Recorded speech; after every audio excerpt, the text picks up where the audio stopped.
Good afternoon, ladies and gentlemen, and welcome back. We are about to start the post-lunch session. We have Ahilan Kadirgamar in the chair. Thank you very much, Ahilan, for agreeing to chair this session. And we have three panelists. I will let Ahilan take it from there and take you through the panel. Thank you.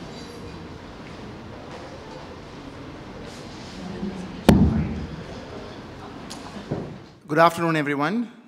This is the panel on power, distributive justice, and the politics of post-war resource transfers.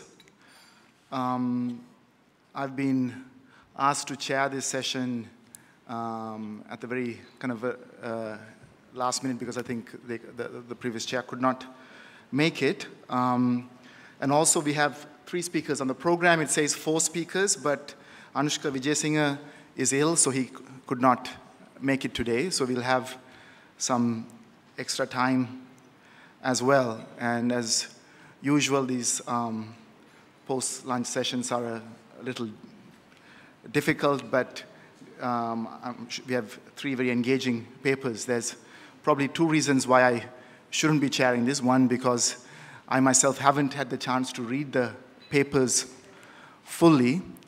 Secondly, in recent months, in a couple other sessions that I had organized, there were email responses saying, why are there 3 nondescript men? So I think all the feminists in the room should be happy. We have 3 women panelists. I should probably also not be here. And I'm sure they are not nondescript men or women. They are very well accomplished researchers. So we're going to start this session with Giulia Minoia. And the title of her paper is The Informal Regulation of the Onion Market in Nangarhar, Afghanistan. Giulia works for the Afghanistan Research and Evaluation Unit, where she is leading the Secure Livelihoods Research Consortium team.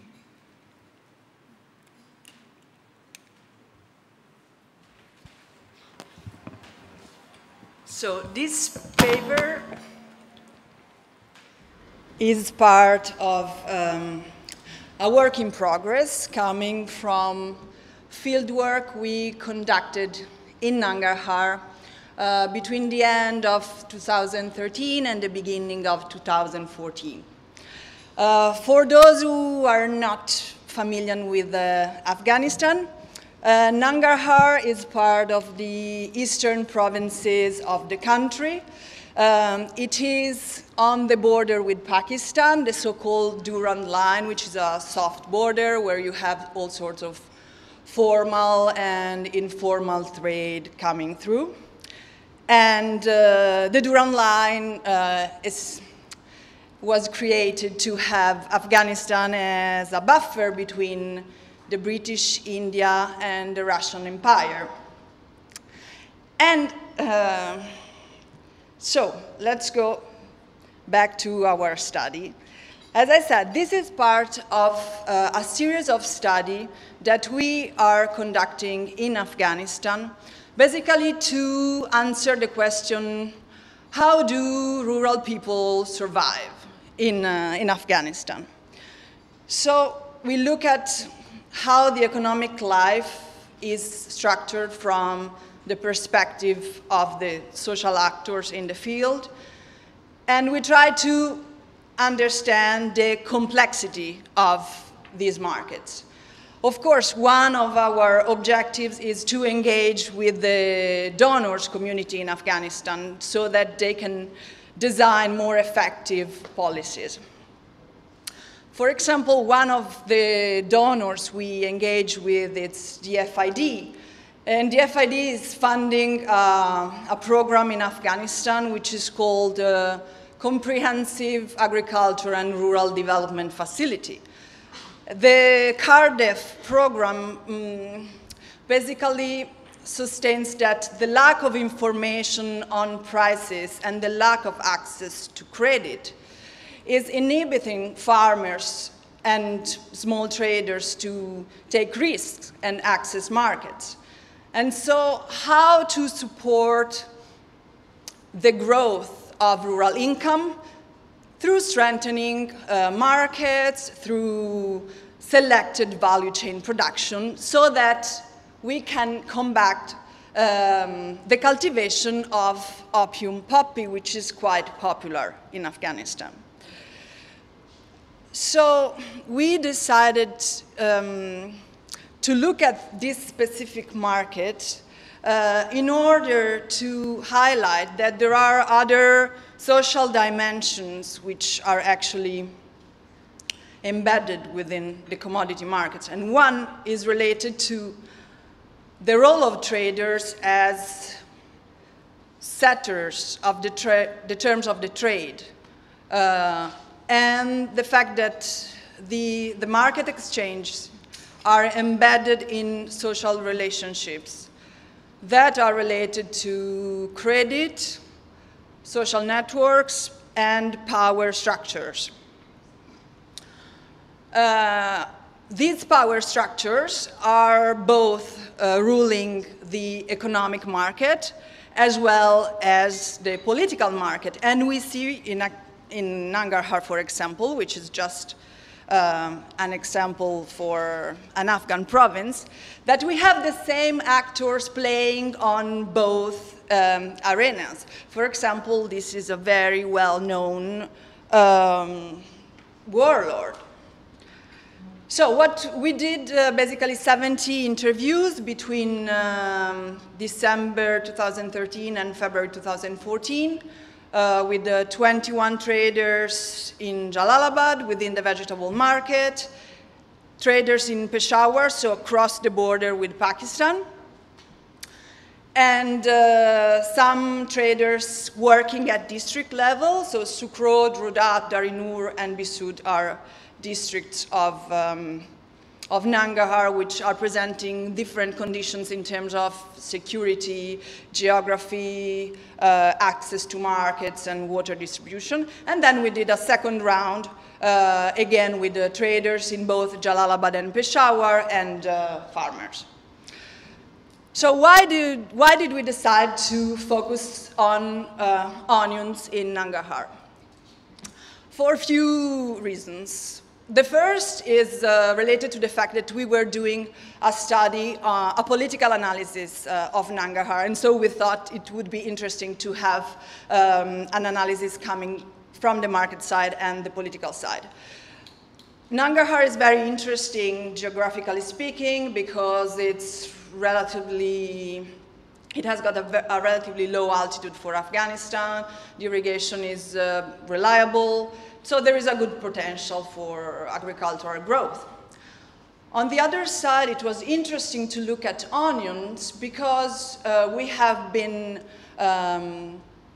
noticing that after two relevant ban of opium poppy cultivation, the cultivation of onions has been spreading into the province.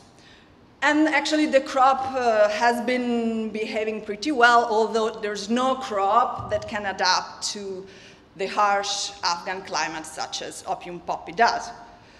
There is another main reason that is related to the position of Jalalabad very close to the border with Pakistan, and it makes Jalalabad a hub between the two countries.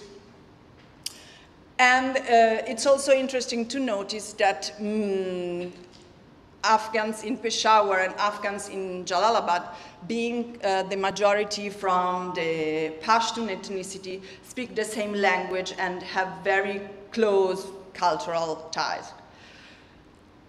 So now I'll go a bit I'll zoom into the field and I'll describe the onion traders of Jalalabad. So basically the Sabji Mandi, which is the vegetable market of Jalalabad, is very interesting for his, if we look at the distribution of the space, meaning that we can see that space allocation is a representation of power. So we have this very big trader, which is the warlord I was showing before, which is also, of course, a businessman, that is owning basically half of the plot, which is dedicated to the vegetable market. And then there are some key features which are characterizing this group of around 20, 30 big traders in the Jalalabad market. They have been, all of them have been establishing their role within the last 10 years, so after the beginning of the war, or after the Taliban left. They all have been in exile in Pakistan during the Russian invasion, so they all have been fighting as mujahideen.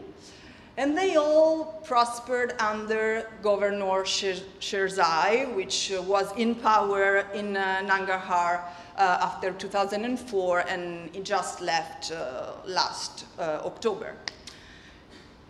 One more thing very interesting to notice is that through their close relationship with Sherzai, they have been always very influential on the control over the border revenues. There are some other characteristics which are interesting to highlight. If we look at this group of traders in Jalalabad, and if we look at how the relationship between the districts and Jalalabad city works, and how these two are related to the rest of Afghanistan and Pakistan. So we can notice that, for example, there are very, very strong links and trade networks between Jalalabad and Peshawar, so cross borders, and these are based on family relations, and they were established during the refugees' time. It's also interesting to notice that this elite of traders is maintaining control over price regulation, and there are exclusionary practices which are not allowing small traders working at district level to access the market. First, because they work on credit, so they are only a link between the big traders in Jalalabad and the farmers at district level. Second, because it wouldn't be profitable for them to access the market in Jalalabad, because the big traders are controlling prices. Moreover, the big traders control traffic at Torkham border through a very interesting but complicated system, like scaling system, so that they don't pay the extra weight they should pay. Another aspect that is not allowing small traders and farmers to take risks and access the market is related to the fact that the relationships between traders in Jalalabad, traders in Peshawar, and traders in the other provinces of Afghanistan are based on mutual trust. And there is collusion on the prices. So that, for example, even though a farmer has got, through technology, a farmer can have access to information, but if we think that the onions market is it's seasonal, so there are 8 months of exports from Afghanistan to Pakistan, and then 8 months of imports from Pakistan to Afghanistan. And the prices can fluctuate depending on the season, depending on crop failure, but the groups of people controlling the markets within Peshawar, Jalalabad, or the other market center, it's quite small. There is, however, an interesting example if we want to look at small examples from the field where people are actually managing to find strategies to actually access market and take risks. There is a small village in one of the districts in Nangarhar, which is which has got a very good production of onions in terms of quality. And there are actually small traders within this district that are managing to establish connections with traders in Kabul or in Peshawar and to become traders on their own. They do this through accumulation of capital that comes from smuggling other sorts of goods. But this is actually an example that tells that for some traders which are having favorable conditions and which are actually open to take risks, it is possible to escape these patronage relations with these elite traders in Jalalabad. On the other side, to wrap up, so what we notice is that the information on prices is available, but small traders and farmers cannot escape anyway from credit relations. And this group of traders is still maintaining control over import and export. They have a very interesting form of association that they call Itiadia, which in English would mean union. It's like a trader association, and there are around 50 members. And through this association, they can actually negotiate with the Chamber of Commerce in Kabul and in Nangarhar to have, let's say, they can negotiate on the border revenues, they can negotiate on how to access markets, external markets, international markets, and they manage to keep the traders at district level in a subordinated position. On the other side, there is this very interesting relation between the traders in Peshawar and the traders in Jalalabad, which are having, of course, the same language, the same culture. They have family members in both cities. But we have to notice that it's a Pakistani counterpart, which is usually representing the elite of the traders in the Peshawar market. So at the end, what we can see through this example of Nangarhar is that, yes, there are ways, like small example, where people can actually escape these social practices and social norms which are reproducing power structures. But these are very, very, very few, and the functioning and the social processes which are actually ruling the onions market in Nangarhar are embedded in these social structures of power.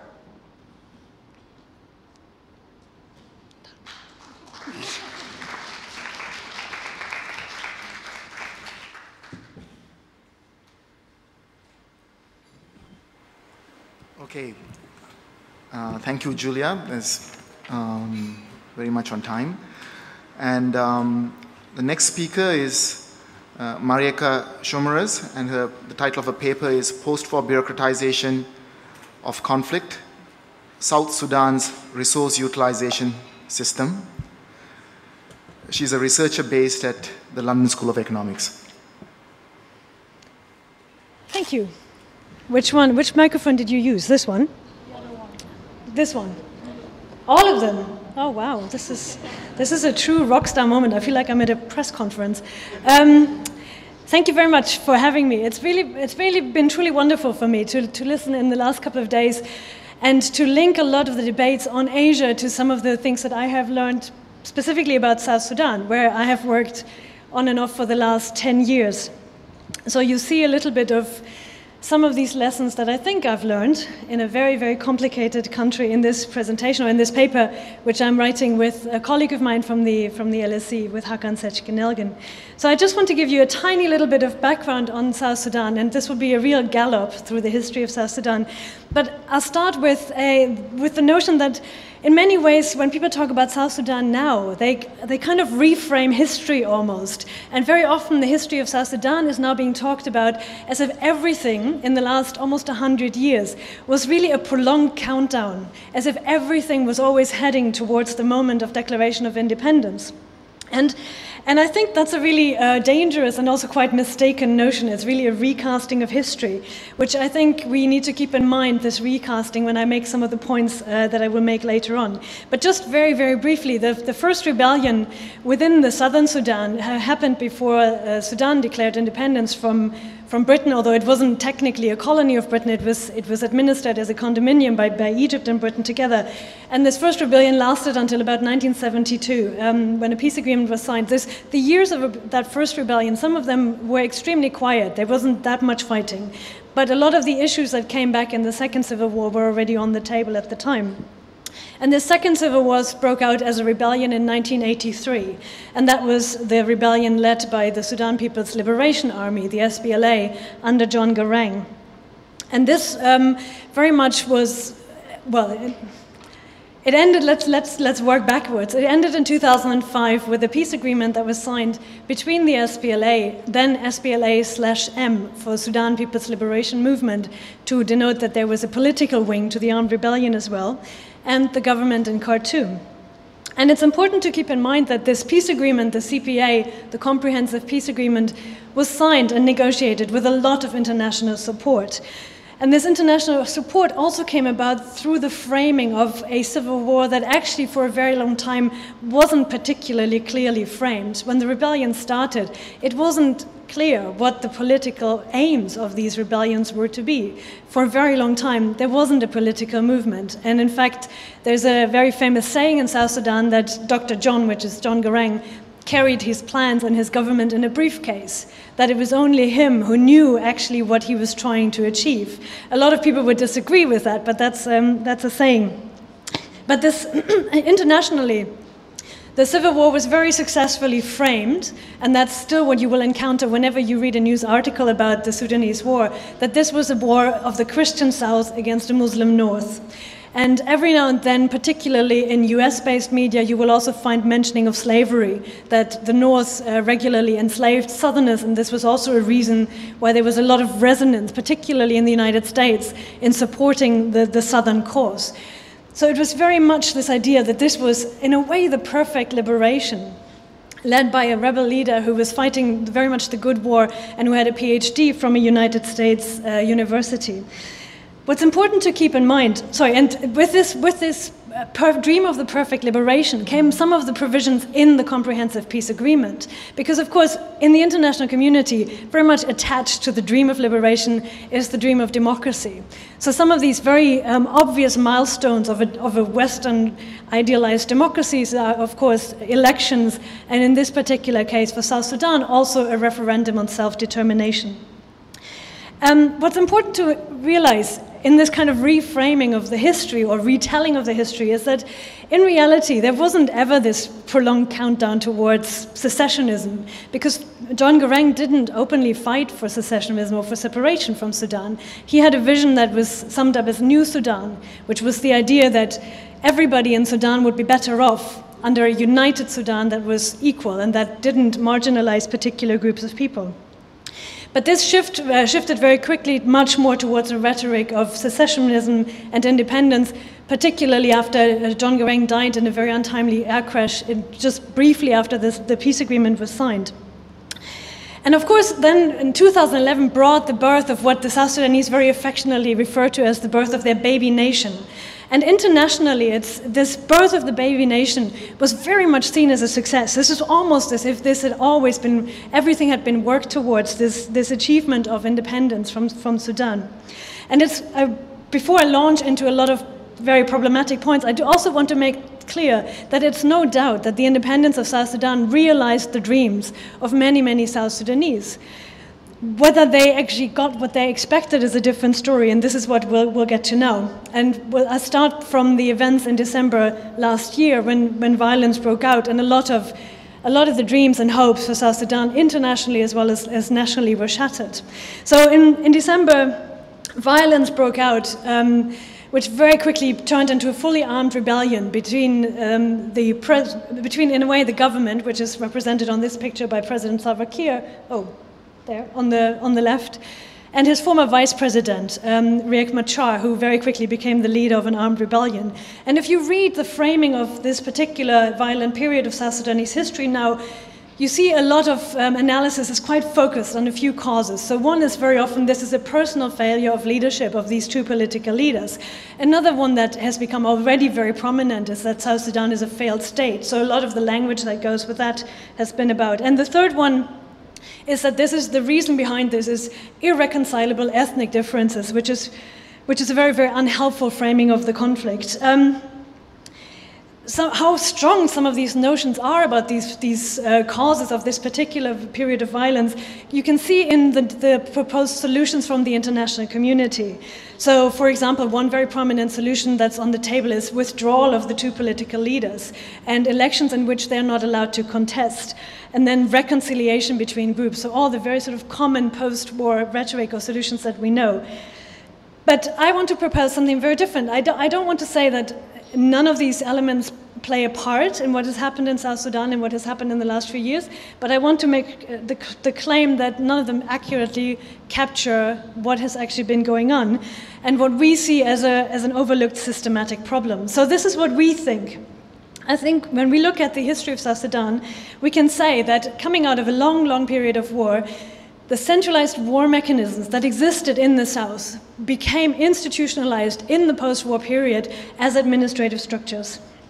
And this was very much done also through international interests, because the international interest or the commitment was very much to creating structures of a nation state. And so our main point is that what we see is a bureaucratization of South Sudan's warlike structures in post-war development. So to understand, actually this is I'm just a few little digression.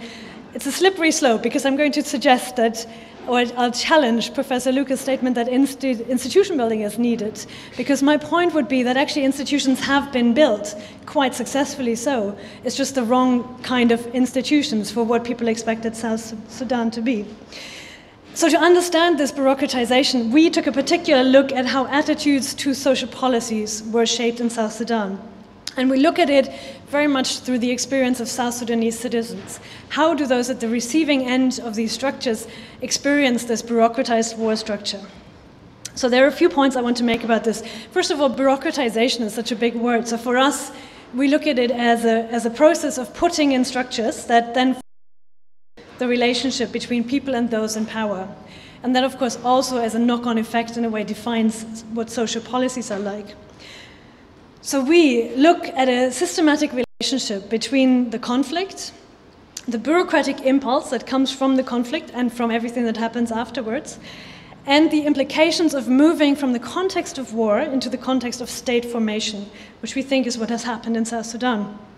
And we frame this using two very well-known frameworks, which we call Shabal and Tilly Plus, because you have, of course, Shabal's and Dalos's work, and they look at disorder as a functioning system, rather than saying something is dysfunctional if it looks disorderly. Disorder actually offers opportunities. So states with the dependent bureaucracies actually function very well, even though they don't fit the Weberian state model. And one other point that they make that's very important is that in this seemingly disorder, administration is often personalized. And of course, a personalized administrative structure is very much at odds with the ideas of a modern state. And this space is then filled with the interests of particular elites. And then the other part of Shabal and Tilly Plus is, of course, Charles Tilly, who very controversially but also famously said that wars make states. And that this also means that war means that resources are controlled by power holders. And war also shapes attitudes to social policies. And war shapes how access to services is regulated by the army, because obviously the army or the armed group in charge of the war is very much a determining factor. So in a way, what we draw from Tilly is the kind of war you have determines the kind of peace you will get. And what we see in South Sudan is that the army during the war very much used service delivery to reward, also to punish, to reward loyalty and to punish lack of loyalty or lack of cooperation. And we see this continue now. So the interesting thing is, of course, we want to know what this experience of this process is like for the people of South Sudan. And in a way, you can already stumble about this, the people of South Sudan, because it's not necessarily very clear who they are. Of course, creating an administration means you have to establish a uniform target group, because otherwise, who are you going to administer? So the people of South Sudan need to theoretically exist as a unity or an entity to be governed. But despite the claim that the marginalized people of South Sudan owned the CPA offered very little guidance on this, of how the people of South Sudan were to be defined.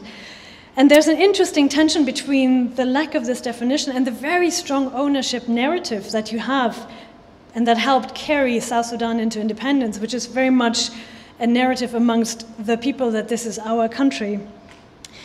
What the CPA does, however, it doesn't tell you very much about who the people are, but it does very much establish the bureaucratization of structures. It laid out very clearly what had to happen in South Sudan. And it was, of course, formulated along international agreeable guidelines. The language is very kind of opportune to international lingo. That also meant, because of the time in which it was negotiated and it was written, that the existing powers were not challenged, or if at best to a very limited degree. Instead, the bureaucratization that's been laid out in the CPA mandated the existing powers, which of course were the warring parties once upon a time, to develop institution according to what the CPA says they deem relevant. So in a way, it was sort of a self-referential process of bureaucratization that was very much put in place on paper. And of course, at the time, it would have been impossible to give that mandate of establishing institutions that were deemed relevant to anyone but the war actors, because, I mean, you can imagine why that would be the case. So, of course, you come into this with very strong military legacies. That is simply the reality of having fought a war and coming out of it with a peace agreement. And military legacies are very often looked at in a very narrow way, as if it's only about veterans and about what combatants did and where they would fit in the new political system. But we want to take a sort of more systematic step back and say, well, actually, we see a direct continuity between war and a post-war as a more appropriate consideration, rather than looking at very specific actors. We look at it in a more systematic way. So one way we see this very prominently is with the previously mentioned notion of reward and punishment, reward of loyalty and punishment of people who were not loyal very much. And one of the ways that this is expressed now by people when you talk to them is through this idea that the government is very actively punishing those who are not fully behind it right now. So this is a very typical quote that you can get really in all places in South Sudan, where the expectations of government were very, very different than what is being happening. But it's not just that the government hasn't delivered in people's understanding, it has purposely not delivered. There's a reason behind this, there's a system behind this. So this relationship of using services as reward and punishment has very much become the basis of what sort of on the surface appears to be a model modern state. And I just want to remind us that the international actors have a very strong part to play. And this I show you with this rather sad picture of empty flagpoles at the Joint Donor Office. Once upon a time, there were a lot of flags flying of European and US countries, and it's now a little bit sad. But the role of international political actors is really hugely important, and I think in the current very messy situation has been overlooked a little bit. Because in a way, international actors always came into this with an assumption of discontinuity, with the assumption that once a peace agreement was signed, the same actors would somehow discontinue the system that they had established. And that, of course, is a very fatal misassumption, because there isn't a particular reason for them to do that. It's not even necessarily out of bad will, but it's very hard to change, as we all know. It's very hard for anyone to change. And in addition, international actors saw the creation of the new state of South Sudan very much as, in a way, the ideal peaceful outcome, rather than as a continuation under a new flag. So we have a continuation of many ways of working that were established under the war. So what we're asking is, how does this framing allow us to understand some of the causes of the present conflict in South Sudan? So again, the formation of the new state and the institutionalization of this bureaucracy that comes along with this, on the one hand has become a source of legitimacy, of course. You have all of a sudden, you have a state government, you have a president, and international actors very much underpinned this legitimacy. But on the other hand, state formation replicated the power relations that were already there and that remained very much unchallenged. And the present conflict, I think, that we see is very much linked to this process and is linked to re-establishing ways of working that happened during the war. And the picture that I put up here is of a so-called ghost village. It was put up very quickly to pretend to international humanitarian actors that there were a lot more displaced people than there actually were. That was a very common strategy in many wars. And this picture actually wasn't taken during the war. It was taken in late 2010 when there was a lot of displacement due to the referendum. But it's a very strong symbol of how these ways of working have also worked as a very good resource extraction. We think that the way of engagement in a war has been, in a way, easier for a lot of actors, because the humanitarian actors, of course, find it much easier to intervene in a particular moment of crisis. In a way, international actors find it much easier to intervene when they can take a very clear stance, which is war and violence is bad. But in the very nitty-gritty, fine political processes that go on around that, they are often a lot more clumsy and a lot more unsure of themselves. And one of these very obvious processes in which international support was easily given was exactly during the elections, because they were seen as a milestone. And they, in reality, became a milestone between the sort of narrative of building the state and building these democratic rituals in the state and the reality of how this was experienced. So internationally, donors and observation missions, and for full disclosure, I was on one of these, so I'm just as guilty of this, continued support for the electoral process, and also afterwards didn't challenge it very much when it was very clear that it hadn't been a very good electoral process, but sort of waved it through and saying, well, we need to get to the referendum, so we'll just let this one pass. For local voters, the experience of election was a really very different one. The experience of the first elections that really everyone had ever experienced and which had been given to them as sort of the promised land of democracy were quite intimidating. So they had seen security forces in poll booths, they had seen very violent political contestation, and it was really a very kind of uncomfortable space for many people in which to move. And in a way, for them, it became exactly what had been warned before, a box-ticking exercise in a sort of democratic make-believe process that, in the end, helped to consolidate powers. And then we move into post-independent politics, and these, of course, were very prominently characterized by a struggle over extending and expanding presidential powers, and by a constitutional process that was a lot more exclusive than most people would have liked it to be. So if we look at these developments after independence through the lens of bureaucratization, we can also see that this process also consolidated resource allocation powers. And this was, of course, strengthened. This had been strengthened through the bureaucratized electoral process because it was very difficult to challenge a democratically elected government. So it was a kind of a very difficult situation there. So we saw two dislocations here in a way from the general discourse on South Sudan. One was internal to the pre-nation state and the warring groups and individuals, where those in power have used the new state as a justification to gain access to resources. And the second dislocation was about the bureaucratic imperatives really of a modern state and how it engages with its citizens. And what the citizens have found, that coming out of the war, they now face a very centralized and very powerful central government, which is not at all what they had expected. So one of the examples that we give in the paper is the centralization of the tax system, for example. So the tax system was centralized incidentally on advice of USAID, which puts the states, which were supposed to be the decentralized South Sudan, in a real bind, because on the one hand, they're expected to build infrastructure and they're expected to show that things are changing in peace, but on the other hand, they actually don't have power over the allocation of their own resources. And the second very confusing process that people see is that the war, the South Sudanese war, was very much fought with this idea of decentralization, of taking power away from the center. But what they're actually seeing now is that power is very much consolidated in a center, and that there's actually some deconcentration going on. So you have agencies that work in the states, but actually do report back to Juba. So we have we have several layers of legitimacy in which the government now operates. So one is based on the history of being involved in the war. And the second, this is very much people who don't feel that they've been part of this. This is a very typical quote for them. The second is that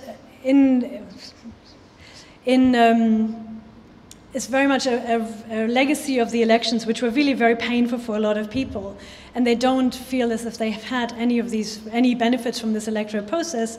And the third one is simply the experiments of government actors. And this is very much summed up in this quote, that people expect something bad to come from Juba because that has been their experience. So to sum up, I was trying to reframe the current violence as a crisis, in a way as a crisis of the political economy of resource allocation in South Sudan, in post-war South Sudan. And my main point is that to highlight a need for a much broader understanding of these processes, and one lens that helps, I think, is the lens of distributive justice. And in this we can include the points that I made earlier, the interest of international actors, which were very committed to establishing state structures and maybe too readily prepared to simply put these state structures on top of what already existed. And with that, they helped, we argue, nudge along a system that in a way made change almost impossible and continuation of a war very likely. Because now what we see is a very bureaucratized structure of these warlike structures. So rather than looking at everything that happens in South Sudan now as a struggle of political power, and certainly as a personalized struggle of political power, I would say it's a struggle of distributive justice. And understanding this better and maybe trying to adjust it would be a precursor, possibly, to a more peaceful South Sudan. And maybe, and I would be very interested to hear your thoughts on this, maybe this is also an understanding that would help in looking at post-war development in other contexts. So thank you.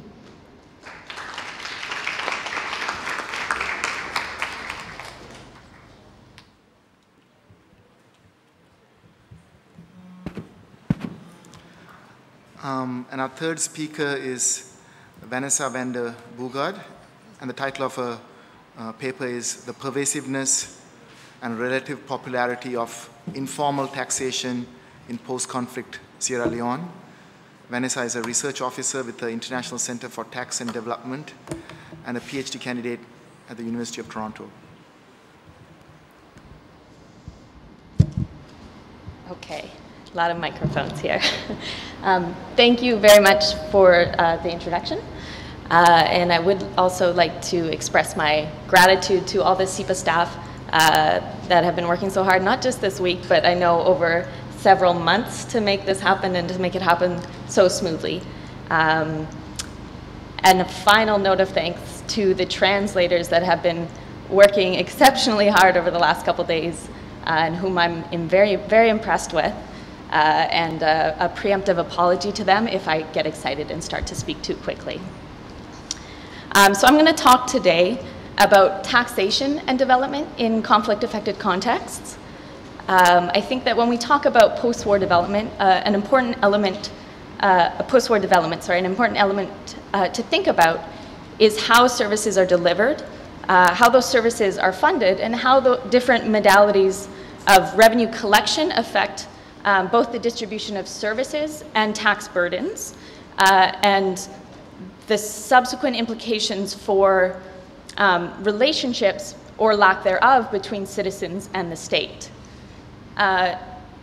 In thinking about these issues in conflict-affected contexts, it's also important to recognize that in these areas, and particularly when we're talking about areas outside of major urban centers, taxpayers, citizens pay a wide range of payments, a wide range of taxes to a wide range of actors that often exist outside of a statutorily mandated tax framework.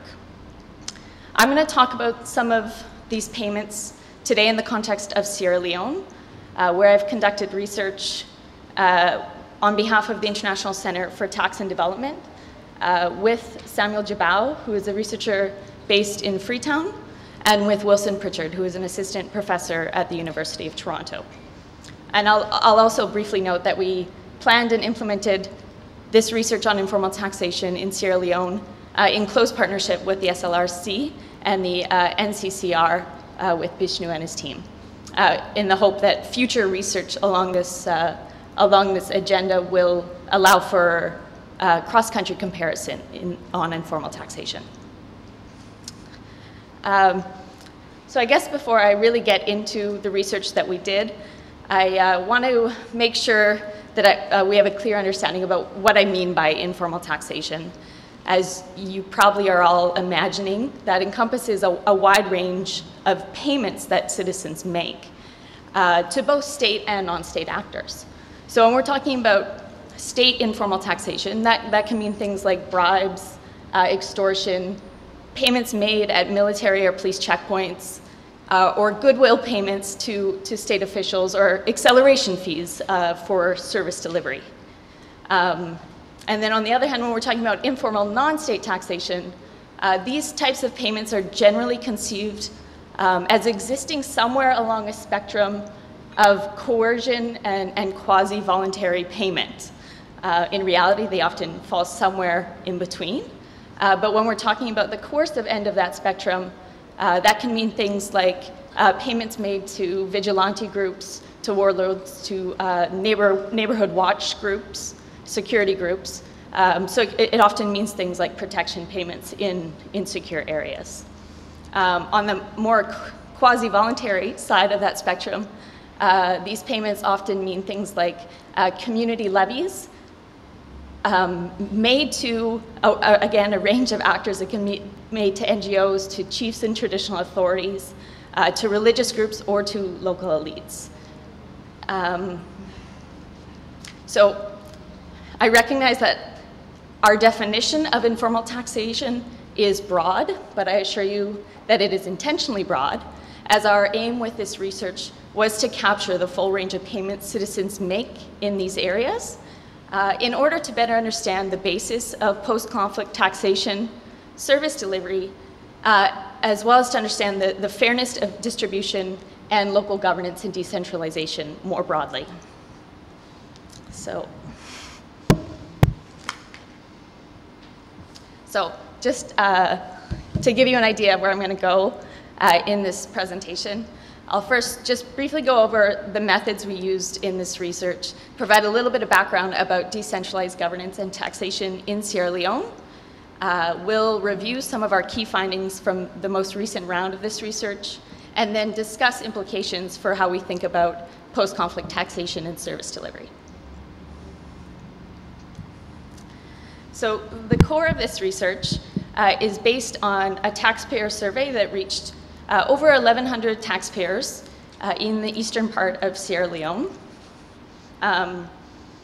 across 3 districts, with districts being the highest level of local government in Sierra Leone. We complemented these surveys with interviews with local government officials and chiefdom authorities, as well as other governing authorities in these communities. And we held focus group discussions with a range of actors in each community, reflecting a cross-section of community interests. So I've just highlighted here the 3 districts where we conducted this research, Konadugu, Kono, and Kailan. All 3 were heavily conflict affected during the Civil War from 1991 to 2002. They're all relatively rural and relatively isolated from the state. With these characteristics, we expect informal taxation to be higher in these areas, while also expecting the prevalence of informal taxation here to be different than it would be in urban centers or in the western parts of the country closer to Freetown.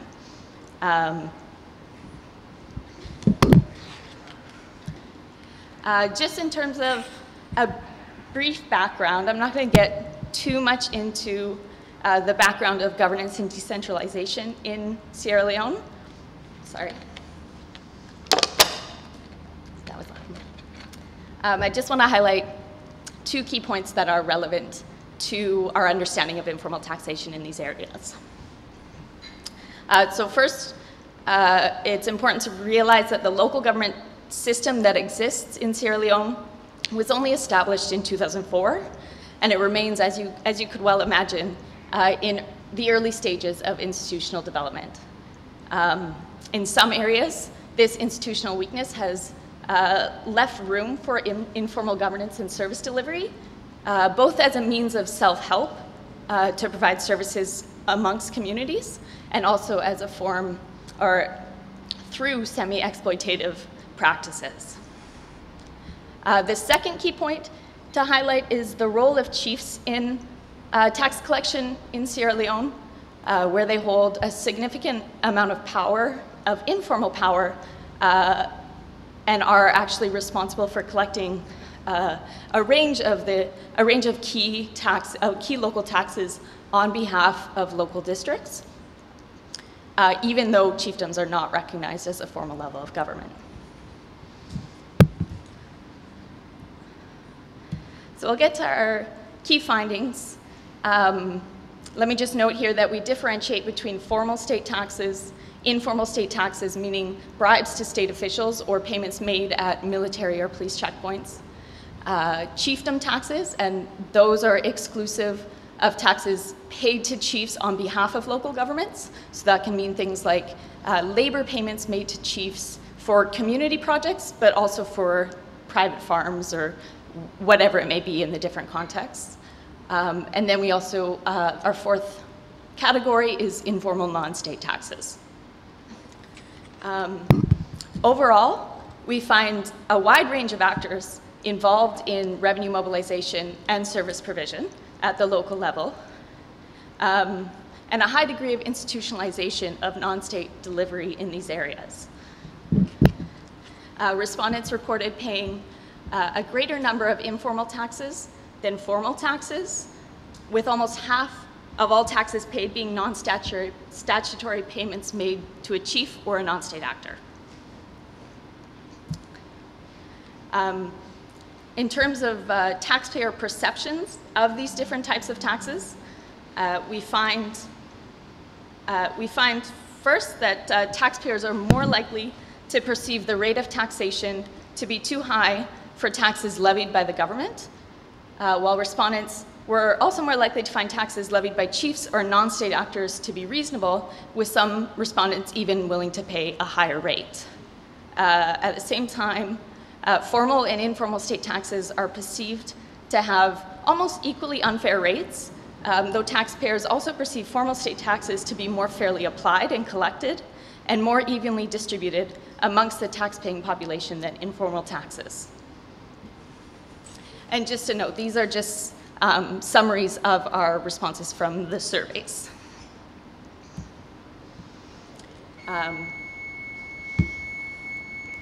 In terms of transparency, we find that looking at tax rate setting and of information sharing about how revenues from the taxes are spent within the communities, informal non-state taxes are perceived by taxpayers to be the most transparent of all taxes, with informal chiefdom taxes viewed more positively than formal or informal state taxes as well. Our third point is looking at fiscal exchange. So when we asked taxpayers what they received in return for paying taxes, respondents were much more likely to report receiving a good or a service, a tangible good or a service, in exchange for paying informal non-state or chiefdom taxes, relative to both formal and informal state taxes. And finally, we find that taxpayers believe that informal non-state and chiefdom taxes are more likely than formal or informal state taxes to be used to benefit the community some or most of the time.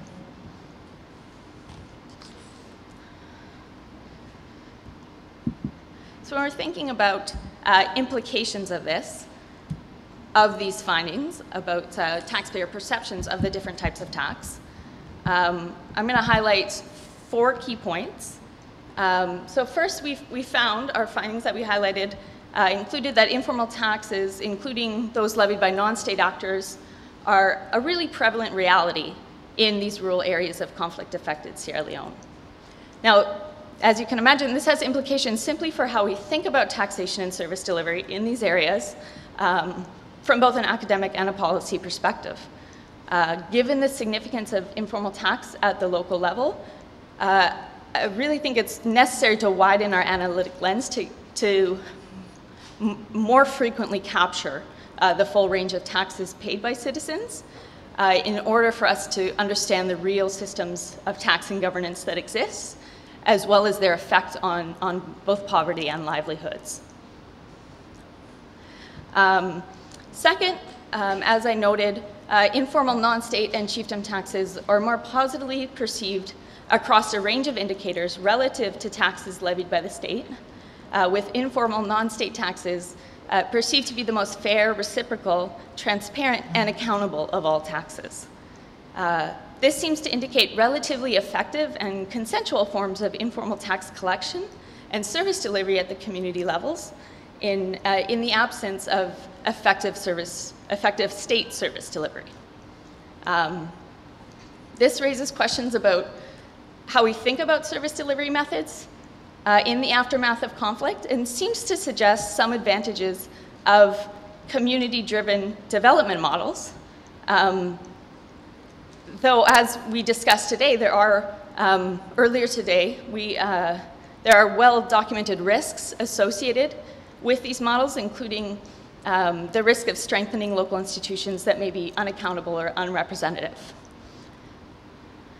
More fundamentally, though, I think there's also a risk of privatizing service delivery in areas or in ways that create parallel service delivery systems or tax systems to the state in a manner that doesn't serve to strengthen the underlying relationship between the taxpayer and the state, which may be particularly relevant in post-conflict areas. My third point is about informal chiefdom taxes. It may be less transferable to other contexts, as it is quite unique to the system of chiefdom institutions in Sierra Leone. But just to reiterate that we found that chiefdom taxes perform better than state taxes, are perceived to perform better than state taxes by citizens. While we also found, particularly through our qualitative research, that local governments remain highly dependent on chiefs in order to collect the most basic of taxes. But at the same time, citizens were more likely to perceive chiefdom taxes as relatively unaccountable and lacking in transparency. This paradox provides insights which require further research. Thank you. But hopefully we can contribute to a broader discussion about the need to find institutional strategies that recognize the reality of chiefs' prominence in these areas, but don't give carte blanche for unaccountability. And finally, we find that formal state taxes levied by both the central and the local government perform really poorly in the eyes of citizens. This implies a basic need to increase taxpayer confidence in the formal system, and as well as to explore what that may mean to citizens. Our evidence suggests that taxpayers overwhelmingly believe that they get nothing in return for the taxes they pay to the local government, which suggests a need to think about how we can go about addressing this, including providing tangible benefits for taxes and increasing the transparency and accountability of the current system.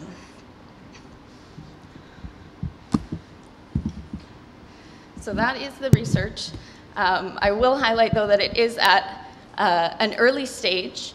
It's part of an ongoing research project on informal taxation in Sierra Leone. So I would be really happy to get your perspectives and insights in terms of what you think may be missing from the research, where you think we could push it forward, and how it may relate to contexts that I'm less familiar with in Asia and Africa. Thank you.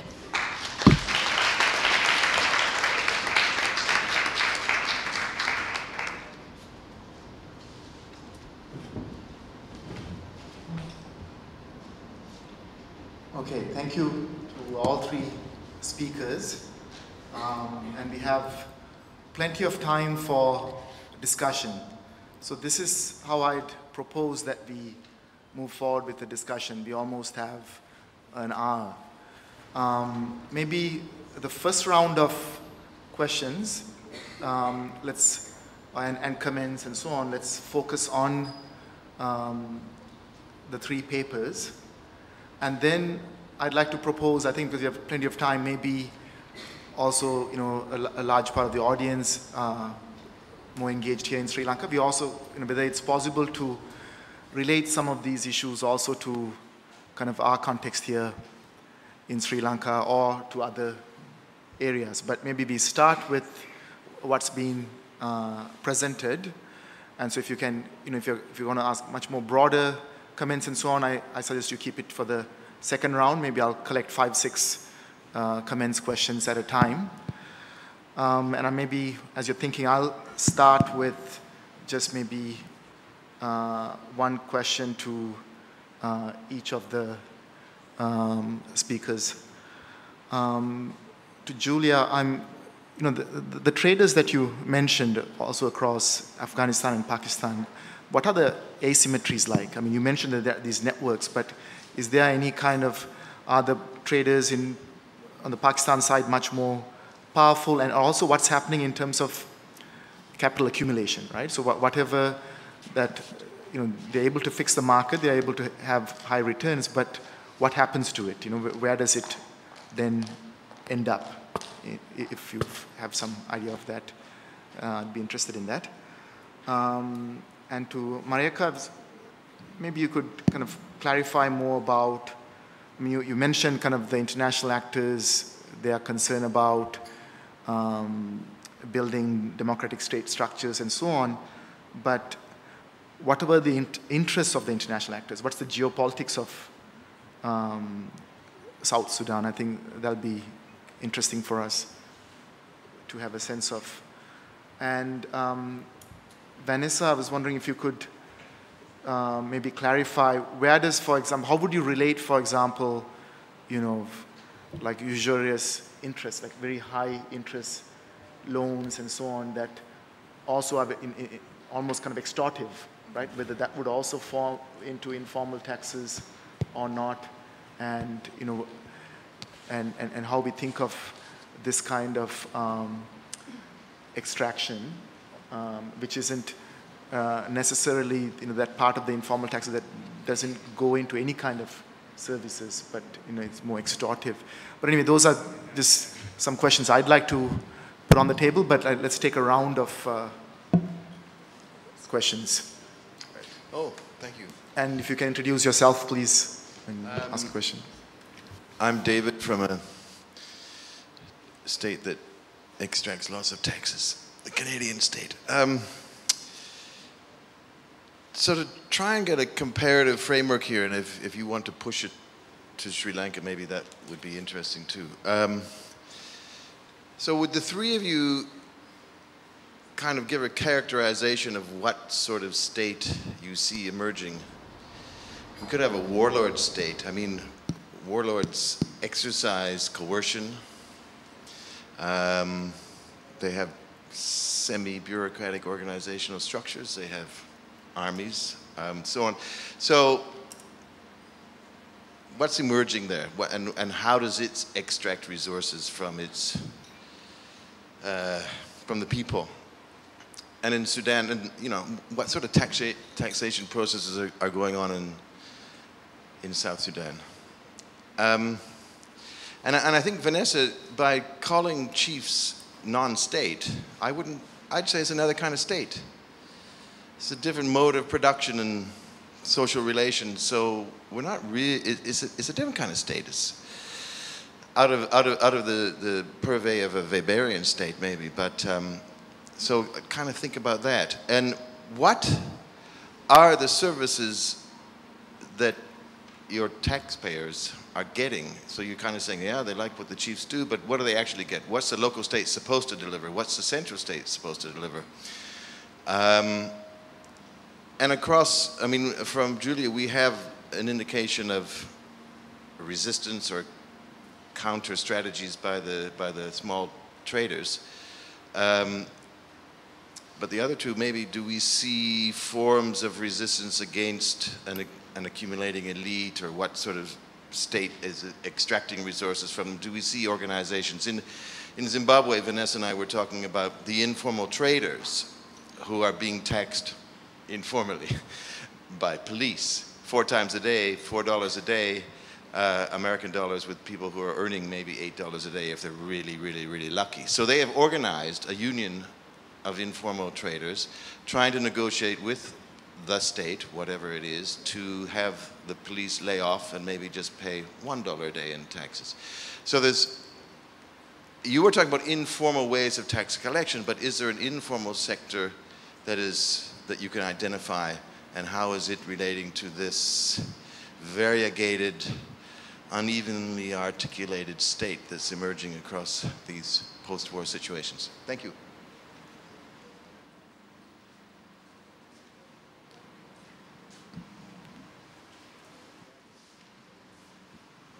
Hi, I'm Anam Khan from Sustainable Development Policy Institute, Pakistan. So I have a question, Vanessa. When we're speaking of the definition of informal taxation, especially in relation to livelihoods, what I think is, because you guys have a broad definition, but I think it's not broad enough, because did you guys think of including the excludability and inaccessibility as an informal tax as well? Like, for example, like in Giulia's presentation, she was saying the small traders cannot access the markets because of excludability and because of all the, it is like a tax for them, because, you know, it's like an informal tax for them as well, because it's costing them in their businesses. So did you guys try and capture that somewhere in the paper?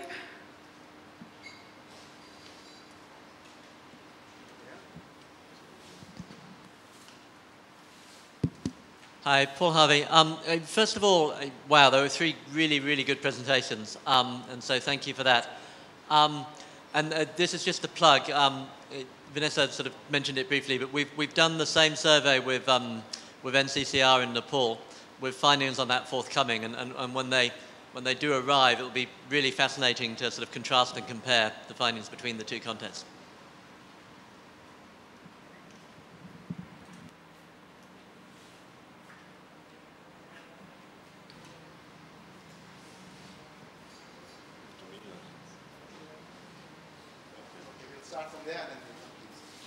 Yeah, I just want to echo again, I think quite interesting findings. Maybe just I want to just raise some few questions about, especially for Giulia, it has been seen over time how markets manage to survive during war, and becoming even a platform for not only for the market, but even for other things, even becoming a platform for conflict resolution, community level. What are you seeing in the case of Afghanistan? To what level the market started surviving or become creative in the conflict before you go for the post-conflict period?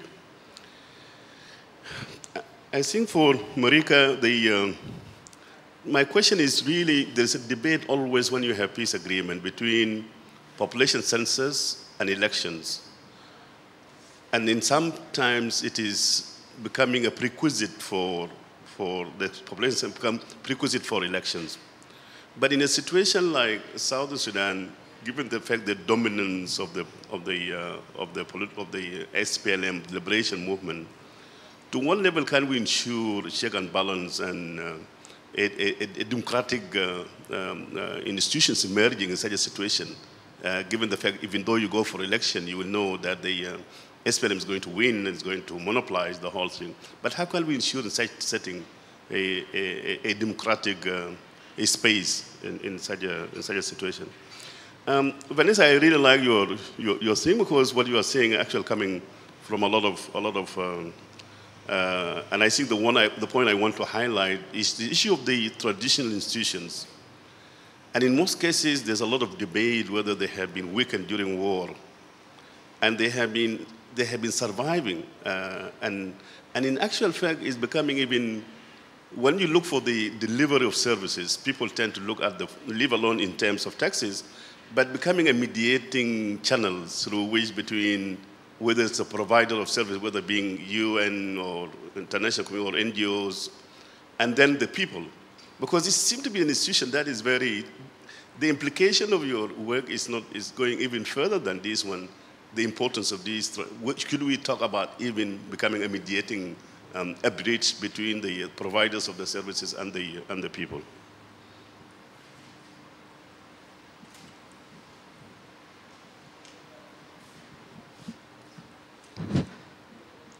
Thank you. I'm Di Silva from Colombo. Actually, to begin with, the presentations are very comprehensive, and I think I should thank them. My question is, I know under difficult conditions, it is very difficult to do this kind of research and ascertain what is going on. My question is, basically, from where is this capital coming from?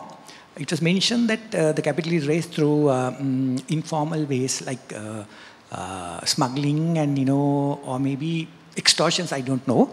Where is the beginning? How does it get into circulation? And the other thing is, what is the currency used? In a scenario like this, you have a kind of a stress to other kinds of currencies which are strong in the market, like dollars. Is it the local currency which is being used, or is it something like a dollar or any other currency?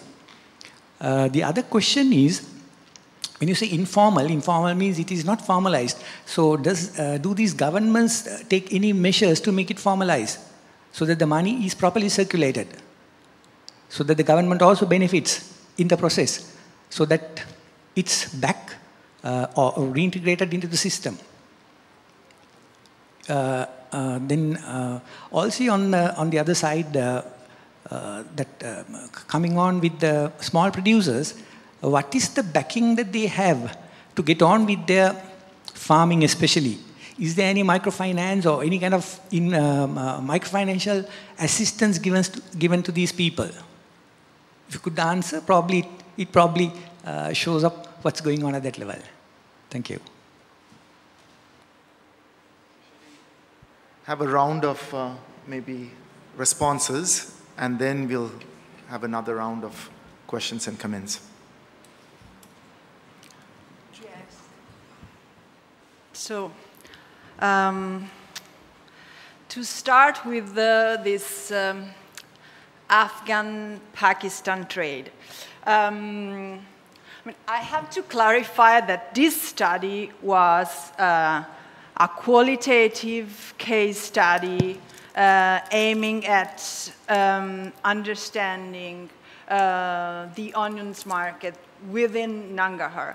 So we decided to look at Peshawar because it was because from what we have been told by the traders in Jalalabad, their counterparts in Peshawar were Afghans. And that to us was interesting because it was meaning that actually their refugee status somehow has been a plus in order to establish networks and trade connections. It's interesting, I think, to say that, for example, the currency in Nangarhar is not the Afghani, but it's the Pakistani rupee. And talking about let's say, the traders, the elite traders in Peshawar, in Pakistan, we have to say that these are not Afghans. These are Pakistani from Punjab.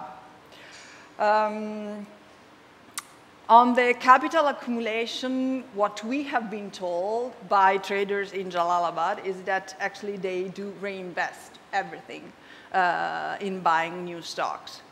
We didn't ask the same questions to the Punjabi traders. But actually, it's interesting also because Pakistani traders are the link between Afghan traders and whatever, it could be Dubai or India. But Afghan traders are always trading with India or Dubai through credit that comes from Pakistan. So that's I don't know if it clarifies a bit the picture.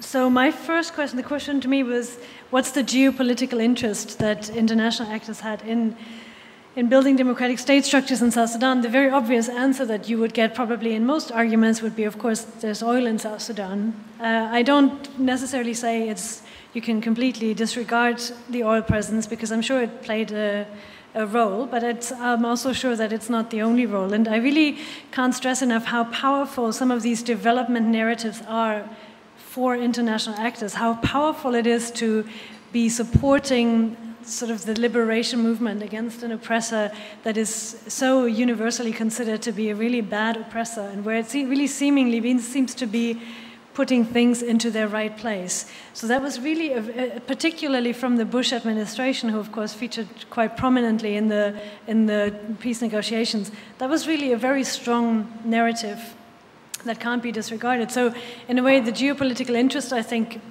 might have come secondary to the ideologies that were hidden behind this, and which also facilitated in many ways the sort of pulling the wool over their own eyes when things weren't going quite as they should have gone according to this democratic template.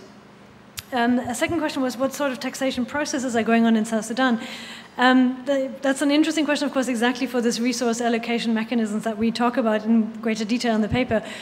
So obviously on the national level, you have the formal taxes, which were once upon a time thought to be extracted at state level, because, I mean, a lot of the rhetoric around the civil war was very much about decentralization, or rather the centralization of power and resources in the government in Khartoum. And so the notions of the margin and periphery are really very strong. So in the very beginning, it was the idea was that the states would hold a lot more power. But as I mentioned before, on international advice and maybe also on manageability, this was sort of reversed when it comes to the national taxes. But what that means is that, first of all, the idea of decentralization has gone very much out of the window, unsurprisingly so, since it's very hard to decentralize something that wasn't ever central in the first place. So it's kind of a bit of a roundabout process that was proposed there. But the second knock-on effect of that is that you have all sorts of local taxes that are very similar to taxes that would have been extracted during the war. So you have a lot of, particularly on the borders, you know, specific army units would extract their own tax if you want to cross, if you want to bring in certain goods and so on. So there's a lot of the resource mechanisms that were very firmly established during the war, and they continue to this day, which of course, again, sort of underscores our argument that some of these things have now been officially bureaucratized in a way, because there's a realization that the flawless tax system in which everything sort of in an ordered manner trickles down to the states, and the states then are accountable upwards, is not going to happen anytime soon. What forms of resistance are emerging against the state? I mean, that's an interesting question, because, of course, some people would argue that the armed resistance that you see now is a form of resistance. Others would argue that actually the armed violence at the moment is just two versions of the states trying to get the bigger cake of power. But there is a much stronger debate about federalism, even though theoretically it is already a decentralized country, but the federalism debate has become very strong, sometimes to the point that certain areas say we actually have no need to stay with South Sudan, we can break away. So that's heating up a lot. And the other form of resistance, of course, that you have individual groups that take over state functions, and with that take over state entitlements. And the very obvious one there is, of course, protection. So you have groups that provide civilian protection, and with that comes an entitlement, again, also to tax, of course. So that's in a way working under, with, and against the state at the same time in a very confusing way. Professor Luca's question about the population census and elections, yeah, this is really an interesting thing to think about, because it's, in a way, it's such a symbol of how establishing these democratic milestones in a peace agreement like this can't really possibly work. Because what happened, I think, in South Sudan was the population was always a prerequisite for the elections. There hadn't been a population census for a very long time, in some parts never.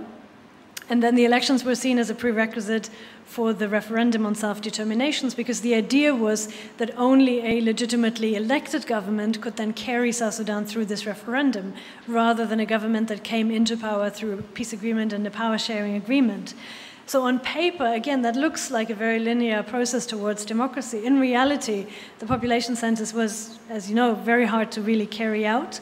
And because it was seen as a precursor to elections, people who had electoral interest very much made it one. So, of course, population census, it was very much manipulated according to where you wanted constituents to be that then would vote for you, or there would be a vote emerging from these constituents that had shown up in the population census. So the second part of the question was, how can the democratic space emerge in the situation where, in a way, the election winner is already clear? I think for South Sudan, that's an extremely interesting question, because you have a contradiction that exists in parallel. So on the one hand, you have people who are extremely disillusioned, as you've seen from some of the quotes that I showed you, extremely disillusioned with the government and the SPLM. But on the other hand, the SPLM brand is incredibly important. And even people who are very disillusioned and very critical of the government very often would say, ultimately, we will still vote for them, because ultimately that's what we are. It's not even so much that they're our party, but we are the SPLM. South Sudan is the SPLM. So with that sort of contradiction in parallel, of course, also comes a great political responsibility for the SPLM, I would suggest, where maybe the idea to put the democratic development on paper with these 3 milestones, I think, has been proven to be absurd, because that's also not how political processes happen. But maybe another way to think about this is that the political space needs to emerge without a necessary first step towards power contestation. So in a way, I often try to think about South Sudan as something that pushes us to redefine how we think about a lot of processes. And this particular one, I think, would be a good thing to think about political contestation without necessarily leadership contestation, but actually trying to have a debate or establish a space for debate, a space for opinions on what kind of state and what kind of country South Sudan ought to be, without necessarily challenging the leadership. Because in a way, that's the kind of process that people would be more comfortable with, I think, because the leadership is seen very critically, but also at the same time is very firmly established in people's mind as the leadership. Maybe this one, sorry.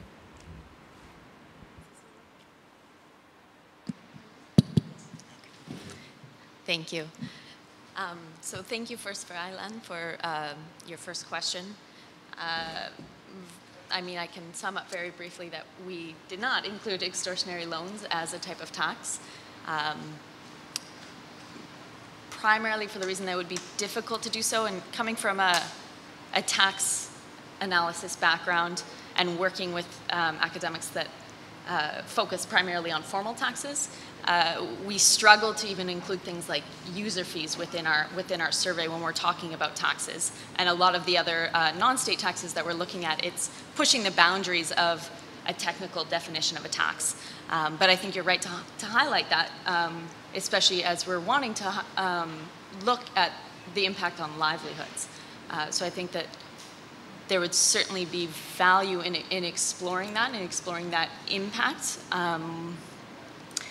And I mean, I can note that within our survey, we didn't just ask about taxes, we were also doing a household expenditure analysis to look at how the amount of taxes people are paying compare to their household expenditures. And that included things like loans. So when we get to that stage, we may be able to compare or maybe include that in a broader discussion in terms of the tax, in terms of the overall impact of expenditures for households. And just another sort of interesting point that came out within our survey, we were asking about loans that people had taken out generally, but then also specifically in order to pay a tax. And it ended up that I think it was about a fifth of our sample had done so within the past year, had taken out a loan specifically in order to pay a tax. So, I mean, I think that you're right that it's a really important issue to look at. Thank you to David as well. I think that you're very right to highlight that chiefs are their own form of governance. And I mean, we do differentiate between taxes levied by chiefs and taxes levied by non-state actors for that very reason, for the reason that certainly when you're looking at a very young local government system, we're not going in with the perspective that nothing existed there before 2004, as certainly there has been a long and rich history of these governing structures that function and function well, but maybe not in a Weberian context. Yeah, so recognizing that they are their own structures of governance. In terms of the services received by taxpayers, I mean, it varies a lot. When we're looking at formal state taxes, that means basic things like education and health. But a lot of what we found within the areas where we're doing this research is that you have people that may be paying user fees for health and education, but then you also have people that are paying informal taxes directly to teachers and to doctors or nurses, just in order to either see a doctor or nurse or to attend the school. And I mean, that then ties into what we're looking at in terms of informal non-state taxation, because then you have teachers that are working at public schools, but that are not, they haven't been certified and they're not on government payroll. And in the areas where we're looking, that was actually the vast majority of teachers. So then the communities would get together and come up with ways in order to pay the teachers either on based on an annual or semester-based form of taxation. So of course, then that only affects households that have children in school, but it was still a significant portion of the people we were looking at. When you're also looking at informal state taxes, that doesn't just mean user fees, but we're also capturing payments that people make when they cross military checkpoints. So you can see from one perspective that they're receiving a service in order to, in being able to pass, right? And of course, that's a very generous, generous perspective of what a service is. But if people are trying to get to the market and they have to pay this tax to pass, then it may be the tax that they have to pay to get to the market. And that applies as well when you're looking at payments that people make in terms of acceleration fees for documents, if they're trying to, especially in the cross-border situation, if they're trying to get across the border and have to either to pay to speed up the processing of their documents, though this often becomes an institutionalized reality for everyone. Whether you want it to be fast or not, then that just becomes the reality that these acceleration fees have to be paid no matter how quickly you get them back. Looking at informal chiefdom taxes, and again, those are exclusive of the taxes that the chiefs are collecting on behalf of the local governments. That often means things like, it can mean things like community development projects, so chiefs may be funding very basic services like water wells or boreholes in these areas where the government hasn't done so. And it also often means paying for the maintenance of development projects that have been introduced however many years ago by often an international NGO. So yeah, and in terms of informal non-state taxes then, I mean, that can also mean community development projects where groups will come together to provide services that are accessible to a certain number of people, certain defined number of people. And it can also mean user fees to alternative health centers and schools. So thank you as well to Anam for her points on whether to count exclusion as a tax. And I think that's, again, a really important point to make and to consider. It's something that would be very difficult to capture within our survey, but is something that we have considered within our qualitative interviews, when we were able to try to map out some of the power structures within these communities. Within the survey itself, which was quite long, where we captured a wide range of payments. How we went about doing that was surveying the head of household of the randomly selected households. and asking about the payments that they had made in the previous year. So looking at something like exclusion to a market would be difficult with that sample, only because it captured a range of different livelihoods, and these people had many different jobs. But we were able, within our qualitative interviews then, to kind of get at those underlying power dimensions. And it's something that we're still exploring and will require us to go back into the field to explore. But I think that you're right, that it's a really important area to complement the research on just the quantitative data we have. I didn't answer David's question and Dr. Lucas' question. So on the warlords, I mean, is Afghanistan a state of warlords? I think the paper that my colleague Ashley Jackson wrote on the political governance of Nangarhar would probably better answer your question. But I can say that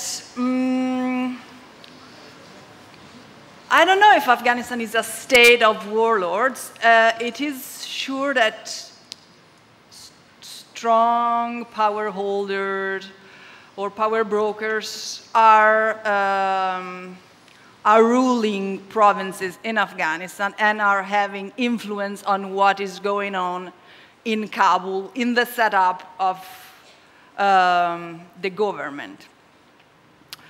On the extraction of resources, I think what happened in Afghanistan has been that through the past 10 years, there has been a bureaucratization of warlords. So warlords were able to extract resources that were coming into the countries and the provincial reconstruction teams in a legal way. So they were elected provincial governors, chief of police, and through these bureaucratic roles, they were able to access resources and extract resources. Of course, they do have control and they do extract resources from, for example, the border police. But I think the real step that has been taken in Afghanistan, and the decision was made by the international community, was to put in place those men as representative of the government in the provinces. And on markets in post-conflict or conflict, and if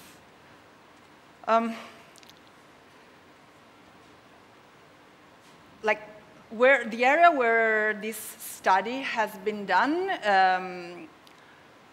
has been, for example, changing in terms of security within the last few months. So now it would be absolutely impossible to go there and do field work, for example.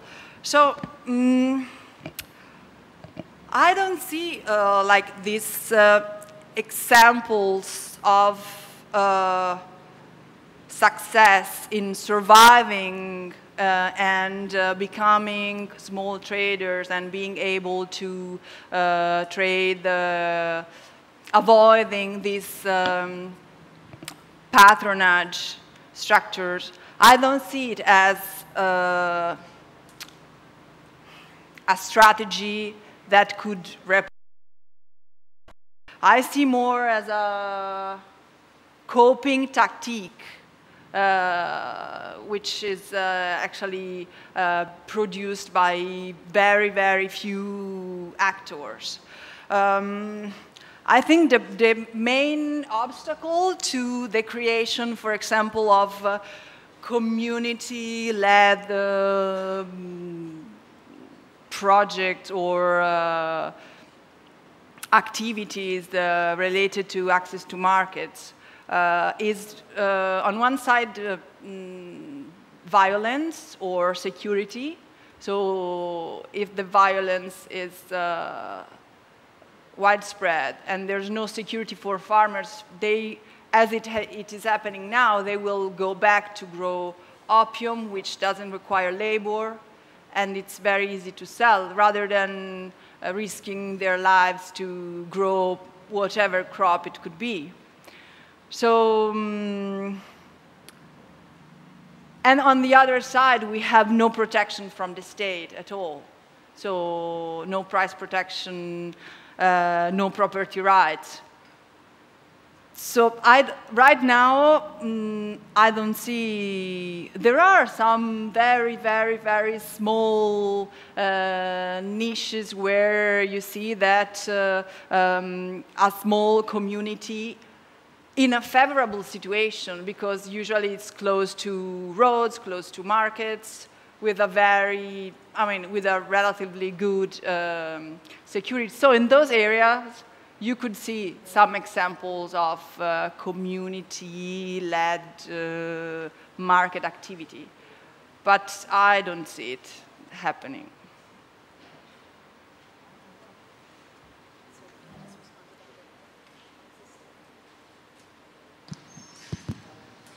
Thank you, sorry. I just wanted to respond to Dr. Luca's comment about traditional institutions as mediators of service. I think that's really important to highlight and is exactly what we see in Sierra Leone, where chiefs are the go-between between not just, not just local governments, even though they are collecting taxes on behalf of local governments, but also with any NGO groups or outside groups that come in. In Sierra Leone, it becomes a bit more complicated, though, as chiefs have been criticized for a long time, starting before the war, during the war, and continuing to be criticized for lack of accountability within their chiefdoms and by their subjects within the chiefdoms. And this is something that we found as well. Certainly the taxes that chiefdoms are collecting on behalf of local government aren't necessarily being remitted to local government. Chiefdoms are supposed to be remitting 40% of those taxes and keeping the rest for their administration. It's often the case that they don't remit anything. And this has created, as you can imagine, significant tension between the chiefdoms and the local governments who are trying to initiate a relationship with taxpayers and are attempting to strengthen their position within these areas. And you can see now that in the districts where we did the research, local governments are now trying to introduce property tax for the first time and have decided to collect that tax on their own. That in itself has created tensions, but there's another layer to it because chiefs still have the power to block the local governments from taxing citizens in their chiefdoms. And that differs from chiefdom to chiefdom, but we certainly see that happening in areas where chiefdoms retain a significant degree of autonomy, and that's primarily in chiefdoms that have lots of diamond wealth or that are really rural in some of the border areas. Okay, so I think we'll start another round of comments, and now we'll broaden the discussion a bit to maybe also I normally shy away from any kind of comparisons because I think we lose the kind of grounding, but maybe we can abstract a bit and think about some of the questions. And maybe I'll start off with a couple comments and hopefully a lot of you can add in there too. I want to make a connection to what David said yesterday, right, about soldiers, merchants, and sages, because I think, I'm not sure where the sages fit into this, but definitely the soldiers and merchants are very much there in all three papers here. But it's also seems to be about, the theme of the conference being about post-war development. In some ways, it's also about war-making, state-making, and development. And I want to kind of refer to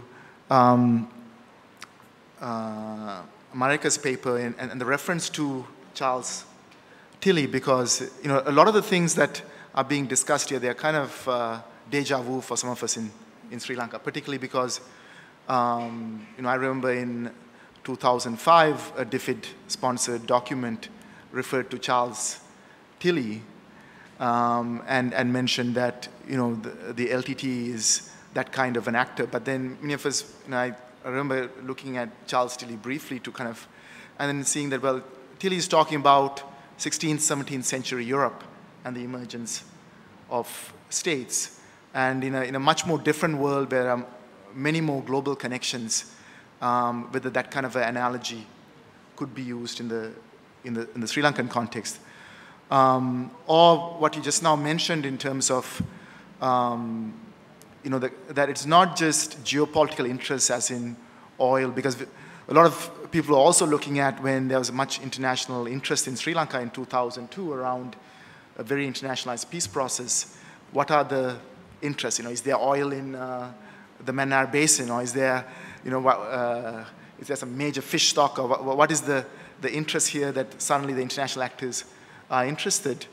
But on the other hand, it was kind of, I think some of us saw it as the kind of way in which international blueprints arrive and the power of that kind of discourse. So in the Sri Lankan case, it was soon after September 11th, 2001, and the war on terror. And a year later, Bush made the speech that there are two things. There's the war on terror, and it creates, and it's a war against terrorists, but terrorists are fed by failed states.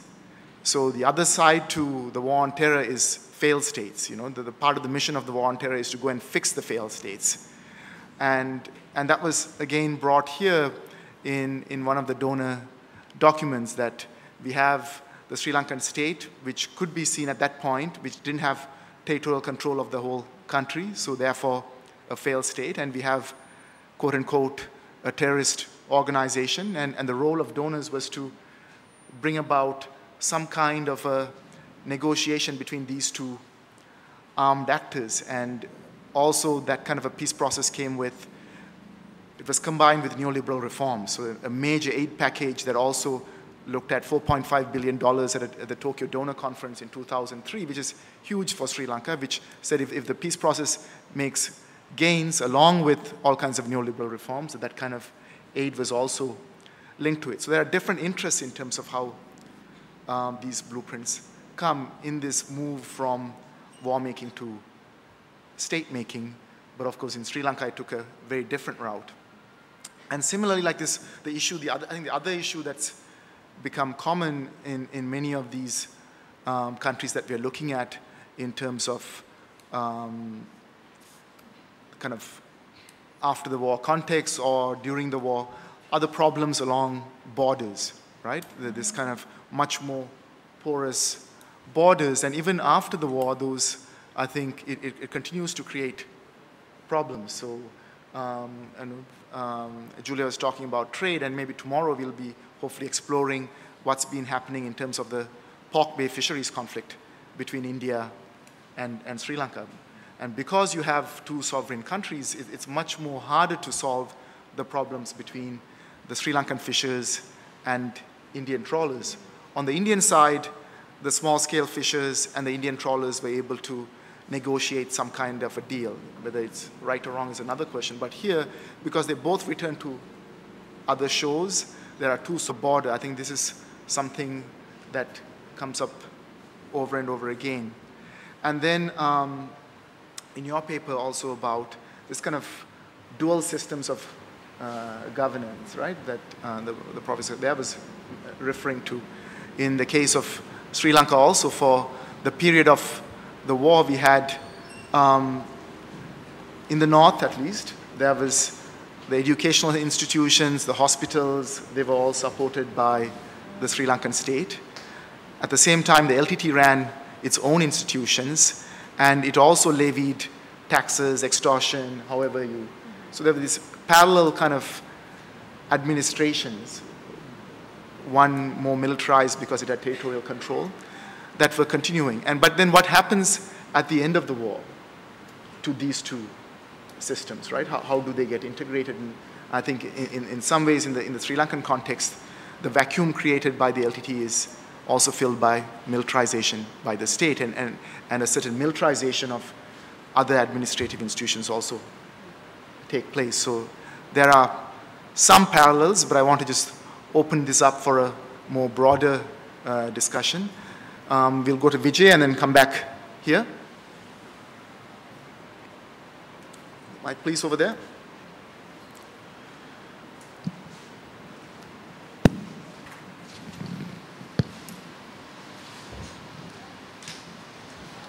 Thanks. Thank you. I think there were three very important presentations.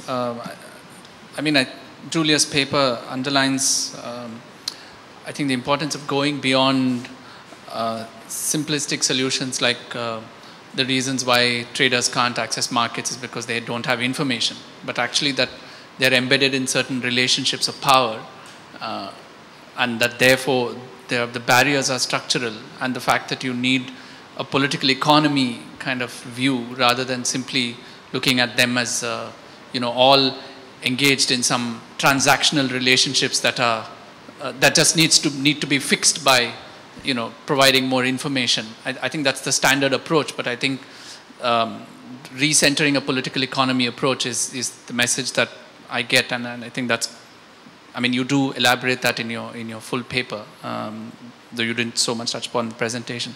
The second thing I want to make is I think both your presentation and Mareike's presentation, and also actually Vanessa's for that matter, took me back to all this emphasis on institutionalization that Aisha was laying on yesterday. And here we see all kinds of institutionalization, which you critique as bureaucratization. And I think it only underlines the kind of fragility of that discourse of, building institutions.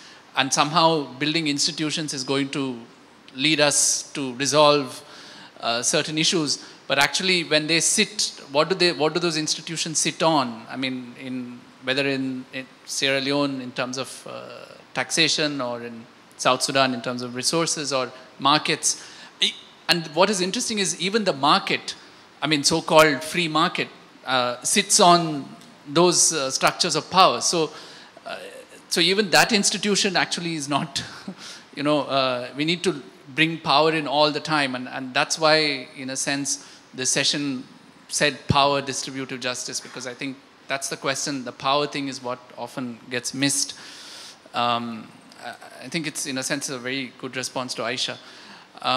Also in the question of extraction and extortion, I think that's something which we haven't really focused on, and I think this panel brings that up really strongly, that it's not just about distribution or redistribution, it's actually about dealing with extraction and extortion. And the other thing, of course, that it flags is the informal sector, which, when we talk about development, that whole world of informality, in which so many large parts of, how labor and capital are kind of caught in, and circulate in that informality. I think that's something which we really need to focus a lot more, and I don't think we've spoken about it enough. I just had one very big concern. Vanessa, when you say informal tax and when you say acceleration fees, it just sounds like aestheticized corruption. Why are we aestheticizing corruption? I don't understand why are we calling it accelerated fees, acceleration fees. Where is that coming from? This discourse, where is that coming from? I'm very intrigued by it, because why are we not calling it corruption? Or why are we not calling it bribe? Is there some, I actually quickly Googled up to see, what, because I was really curious, and I haven't read them, but the first few hits were World Bank hits. I don't know, that may just be Google. I'm not saying it's to do with the bank, but I just think there's an issue there. I think we should reflect on. And why have, I'm also curious to know why you all have embraced that. And I think that's a serious question, because there's a reason, I mean, taxation has a distribution element to it, or a redistribution element to it. Whereas the reason why we call corruption is because it's just extortion, it's extraction. And power works in a different way. So maybe I just felt that a bit troubled actually by this stylized kind of labeling.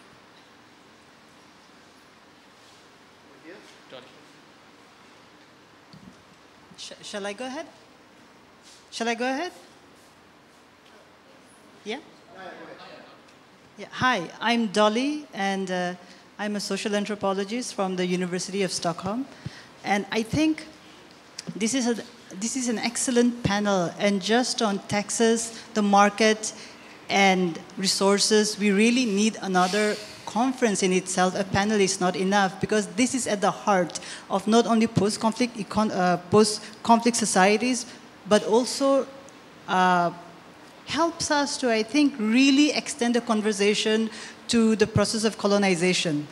And I think the era of decolonization, because if we are talking about taxation, we just can't, I think, narrow it down to post-conflict period. And I say this as somebody who comes from a region which has witnessed South Asia's longest insurgency, that is the armed conflict between the Naga insurgents and the government of India.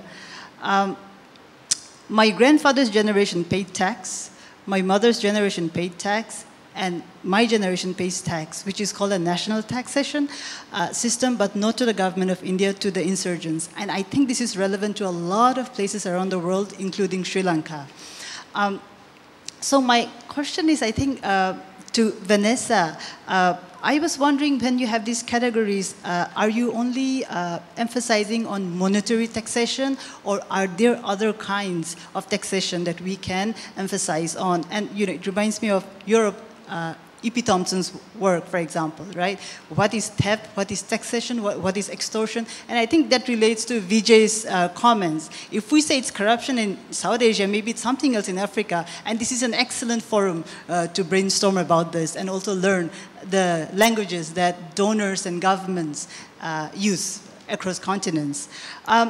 Then it's also related to, I think, a second question that I was wondering, and I think Vanessa would like to explain this a little bit about research, which is such a fascinating topic on tax. Did you all consider in your research taking into consideration about the multi-layered practices of sovereignty, right? And allegiances that social groups pay to. Maybe non-state actors are not non-state actors after all. Maybe they are recognized as a form of authority and really as a sovereign body in that particular context. It's very complex, but I would like to hear a little bit on that. Thank you. Hi, my name is Harsh. I'm from Bangalore. I actually had a very similar question to what Vijay just brought up on this acceleration phase, which I think that the question covers. It just reminded me that I'm flying back in a low-cost airline. But I also had a question to Mareike, and just to satisfy sort of this notion within the East African political ideology spectrum, following Meles Zenawi, Museveni, Kagame. And even when you speak to insiders, you get this sense that, we need to take care of the people, the party needs to take care of the people cannot take care of themselves, we cannot let this go, we're doing this for you, and there's this very strong, inbuilt, passionate belief of the party. Now, I haven't studied the SPLM, I haven't studied South Sudan, but I'm curious of how, is there sort of a trend here of sorts, conceptually at least, with South Sudan?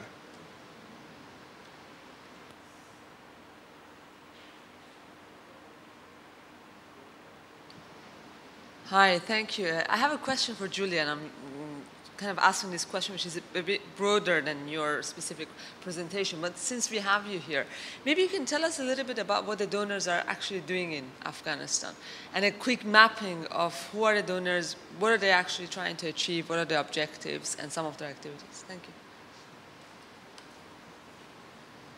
Shall we? Yeah, because we only have a few minutes. So probably not long responses, but I'd like to give the panel a chance to respond, maybe brief responses, and then the rest, maybe continue it over tea. Yeah, sure. So I think that your question on what the donors are doing in Afghanistan is very much related to Vijay's comment on like how to look at markets in Afghanistan through a political economy lens. So, like, I'm a sociologist, I'm not an economist. But in Afghanistan, donors work basically on a provincial base. So we have DFAID, which is working in Helmand, which is working in Nangarhar. We have the Germans, which are working in the north. We have the Americans, which are working in the south. The donors' intervention, other than World Bank and the European Commission or the European Union, it's very much related to the intervention of the armies, so where the armies were located in terms of national belonging. What we see, for example, in relation to what DFID is doing in this specific context, is actually, if we think of what they're doing, so they intervene in very, let's say, in some confined areas where they support through the Afghan ministries for rural rehabilitation and development. They support small-scale projects trying to work on the construction of value chain and to build markets within the province. The point is that where they intervene in areas which are poppy-free, or this is what they state, and where there is relative stability in terms of violence and security, access to roads and access to markets. So these are areas which are, in a way, already secured or already under a process of development, or at least non-violence, because I think that in Afghanistan the point is that in some areas, if we want to look at markets, how can we look at markets in the same way in areas where we still have a war going on, rather than in areas where there is a stable condition, or where people are not exposed to daily violence? So we end up, thinking of power and how local elites are extracting resources, and how power is managed by local elites, and how local elites are both representing the political governance as well as the market governance. And this is working through informal regulation if we look at commodity markets at provincial level. So, and we have cases in the districts, for example, we can have cases of success that we can call like small entrepreneurship. But then, and this is what actually the donors are doing, because this is also the direction that the European Union is taking. So let's, through the World Bank and through the Ministry of Rehabilitation and Development. Okay. So let's fund these small groups. Let's try to help small farmers to become entrepreneurs and to export dry fruits, nuts, and apricots to Dubai. Giulia, I think we have to... We're running out of time. I'm sorry. Yeah. No, I wanted to say this. So the choice of the donors seem to be to concentrate of small niches which are promising. So to say, like David Chandler was talking yesterday about like organic examples that donors can plus up, and this is what is happening. But then what is going on, and I'm not saying, I mean, they should do something different because this seems to be the trend, so, but then what is happening in the rest of the country? Okay, we really have to wrap up, so maybe if you really have something pressing to say, because... I'm very quick, okay. I promise. I have 3 very quick things to say. One, I was asked about geopolitics, and I forgot the war on terror. Shame on me, because of course the war on terror played a huge part in support for South Sudan, because of course North Sudan was declared by the US government as a harbor of terrorists. And one of the many, many things that were dangled in front of North Sudan's nose was always by the Americans to withdraw a trade embargo with that. Border controlling, another interesting thing about South Sudan is that the state isn't able to control its territories, including what you would always see as the definition of state control, its borders. So I wrote another paper with a colleague on exactly this, that actually the way the South Sudanese state is emerging is to control through absence and to allow local contestation and state replacement, which is what we're seeing. I disagree with the East African trend, because I think the SPLM's in a way, great specialty, and that's what you see now, was decentralization, because they were never able to control everything, and it was a lot more local manifestations of things. So I think they're a very unique case. Okay. Well, thank you for raising that point, BJ. I have realized that I may often start to work within my own bubble and forget how terminology is perceived by people that aren't with me in that bubble. The terminology that I used within the presentation, that we use within the paper, is not from an academic literature, but was actually from the respondents themselves. We had pilot tested our survey in order to know what sort of taxes we should be asking about. And these are how these taxes, these payments, are referred to by the local citizens. When we're talking about acceleration fees, and when we're talking about when they're crossing military checkpoints and they're making what may reasonably be called bribes, they're referred to as goodwill payments or cold water. And when we dug into that a little bit with respondents, we found that these payments aren't often perceived by taxpayers as corruption. In certain cases, we even find the existence of moral economies of corruption, where people are making these payments to state officials, but don't see it with the negative connotation that we may.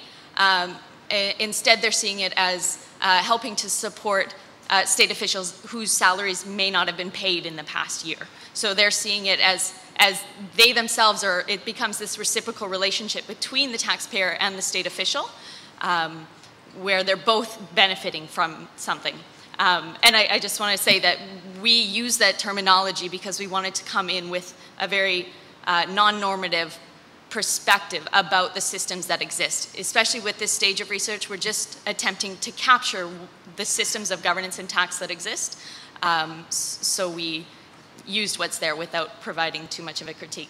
And just I want to respond to Dolly very quickly. I mean, we can talk about this further. We did capture non-monetary forms of taxation, both in kind and labor. As you can imagine, that created challenges in terms of how we quantify that, as we were capturing tax expenditures as well. But I mean, that's kind of getting into the weeds of methodology, and we can discuss that further. In terms of the multiple levels of sovereignty, I think that that's right, and that's a really interesting frame or lens through which we can perceive taxation in these areas, particularly with respect to chiefdoms, where the relationship between taxpayers and chiefdoms and taxpayers and states has been set up almost as they've been set up as competing sovereignties. So the chiefdoms and the governments are competing for power in these areas. And it's something we predominantly see in border areas as well, where communities may have no allegiance to the national government. And often in the areas where we're working, people don't speak the Sierra Leonean dialect of Creole. They're using Liberian dollars, and they, don't have that connection to the national government. Okay, thanks again to all three panelists. I think we go for a shorter tea break and come back at 4:30, right? Thank you. Thank you very much, Ahilan, and thank you to Giulia, Mareike, and Vanessa for a very interesting panel. So we'll reconvene at 4:30, where we will in fact continue the discussion on extraction in the next session on land, natural resources, and infrastructure. Thank you.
Hello and good evening.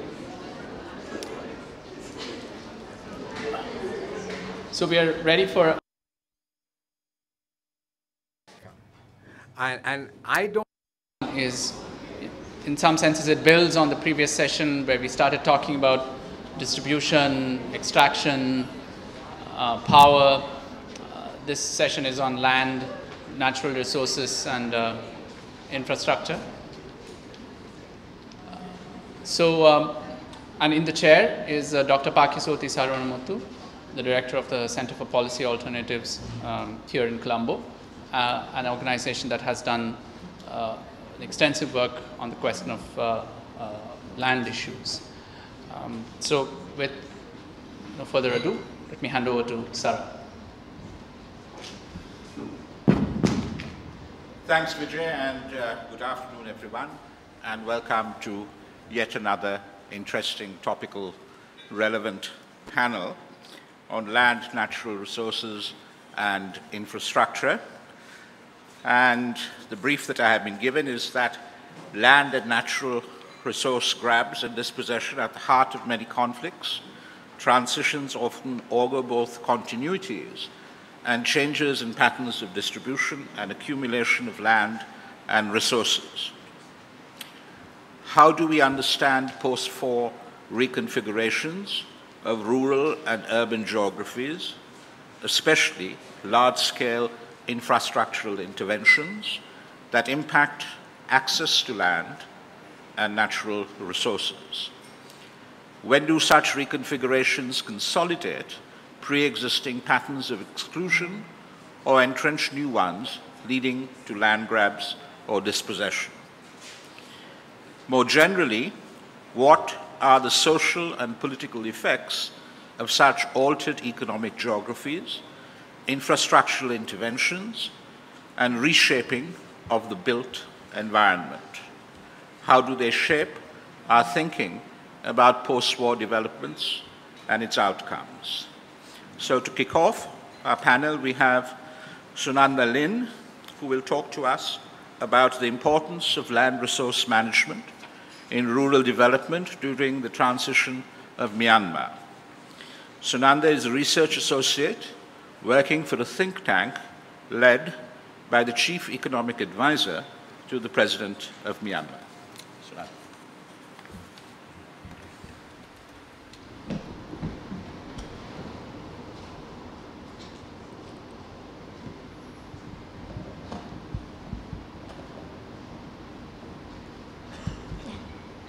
Thank you.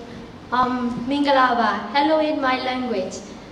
This is my very first time to visit Sri Lanka, and I also think that some of you may also be new to Myanmar. So it is a great opportunity for me to share about our country apart from my study. And I also would like to thank SIPA for having me to this great event. As you all know that Myanmar is currently in the transition from the military government to a democratic society. So there are lots of challenges. But of course, civil society, government, as well as all the stakeholders, including the former ethnic armed groups, are trying to be united together, although we have many disagreements among each other.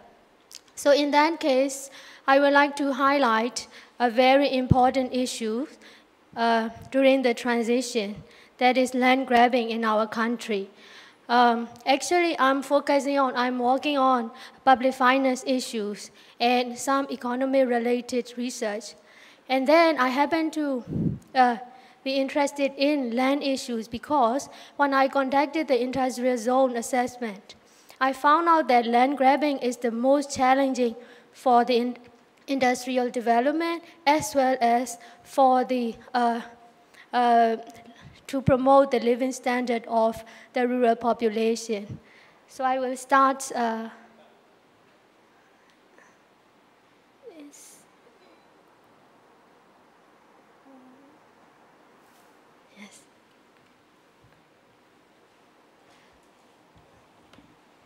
Before I start talking about the land grabbing issues, I would like to provide an overview of the pre-reform condition of Myanmar, and then I will talk about land resource management in our country. Then I will point out the major land grabbing cases, especially in ethnic states. And finally, I will also talk about the challenges and the reform priorities set up by the government. So before 2011, we had the military government from 1962. We were colonized by the British as Sri Lanka. So we got independence in 1948. Then we had a civilian government for a very short period. Then the military government stepped in the politics. And then in 1988, we had a crisis in our country, which was led by the student leaders and the pro-democracy leader, Aung San Suu Kyi. Then after that, as you all know that, we were ruled by the military government till 2010. And we were hit by the cyclone Nargis in 2008, just before the referendum for the constitution. So in 2000, after the general elections in 2010, the new quasi-civilian government is in place. The reason I use the term that quasi-civilian government is that the majority of the officers are the former military officers. So you will see that in the parliament, the green spot represent the military appointees. So military is still dominate the parliament as well as the executive.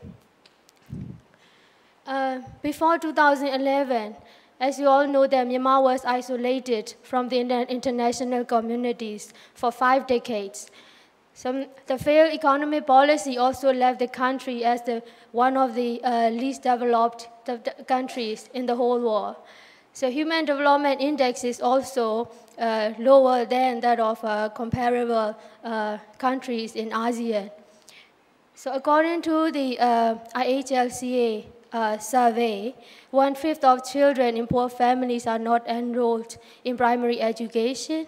And apart from that, due to the lack of healthcare workers, child mortality rate is also very high. So the 70% of our population is in the rural area. And then 1/3 of that 70% of rural population are actually landless farmers. So as I presented previously, Cyclone Nargis hit the country in 2008 to the rice bowl of Myanmar, where we produce rice for the country as well as for the export. And apart from that, we are relying on the revenues from extractive resources, especially mining, oil and gas, and oil and gas. So as you will see in the chart that the investment is highly concentrated in that extractive sector. But the per capita GDP of Myanmar is lower than that of some comparable ASEAN countries. So then I would like to highlight the reform process in Myanmar. According to the government, reform process is distinguished as the wave. So in the first wave of the reform, in the initial stage of reform, government focused on the multi-party democracy, and then they are trying to compromise with the major opposition groups, including Aung San Suu Kyi's party. Then in 2012 and 13, they focused on the reform strategy. And for the very first time, they established the framework for economic and social reform, which is a key document in dealing with the international communities. But we are still facing challenges such as, especially due to the openness of the media, people raise many issues, especially the land disputes in all states and regions. So in 2013 and 14, currently government is initiating the third wave of the reform that focusing on the solid foundation for democracy, and the president highlight the assistance to farmers. Then they also set up the 7 priorities of the reform. So some are the basic needs of the population, and some are focusing on the economic, private sector development. So as I mentioned before that land issue is one of the challenges in the reform process. I would like to provide the information about land use management in Myanmar. According to the constitution, land and all resources underneath the ground is owned by the state. And then government established the farmland law in 2012. And later on, vacant, fallow, and virgin land management law is also developed. And according to that law, Central Committee is formed by the President, which is the authorized body to deal with land disputes. But in the weakness of that law is that since the committee can just decide whether land is vacant or not, it is the major challenge for the shifting cultivation, because in the upland areas, majority of people are practicing the customary law. And because of that shifting cultivation method, they just leave the land to enrich the soil for a while after harvesting, and then they reuse the land. So in that case, the Central Committee can easily take the lands and reallocate it. Another issue is that farmer needs to make registration at the government agencies assigned by the central government. So the process takes long, and there are many procedures that discourage farmers to make registrations. Apart from that, task forces are also formed at the state and regional level. I also would like to highlight the major land grabbers and the types of land confiscation. The majority of land are confiscated because of the agricultural, large-scale agricultural project and private farms. Majority of private business owners are allied with the military, former military generals' businesses. And it also happened because of the large state-owned enterprises establishment, especially in mining, oil and gas sector. And it also happened because of the large infrastructural construction, and there are also unknown projects that the Myanmar government and other partners are doing. And the major land grabbers are, the top major land grabber is the armed forces, and ministries and departments also take the land, and local authorities as well as the private individuals and companies also can take the land. According to Myanmar Peace Monitor Group, this map shows that the mega projects are concentrated in the ethnic states. Ethnic states are near the border area of China, Thailand, India, and Bangladesh. So you will see that another map shows the conflict areas, conflict areas in 2012. So in that case, the northern Myanmar as they have a conflict areas, and I will also talk about the reason why they have conflict.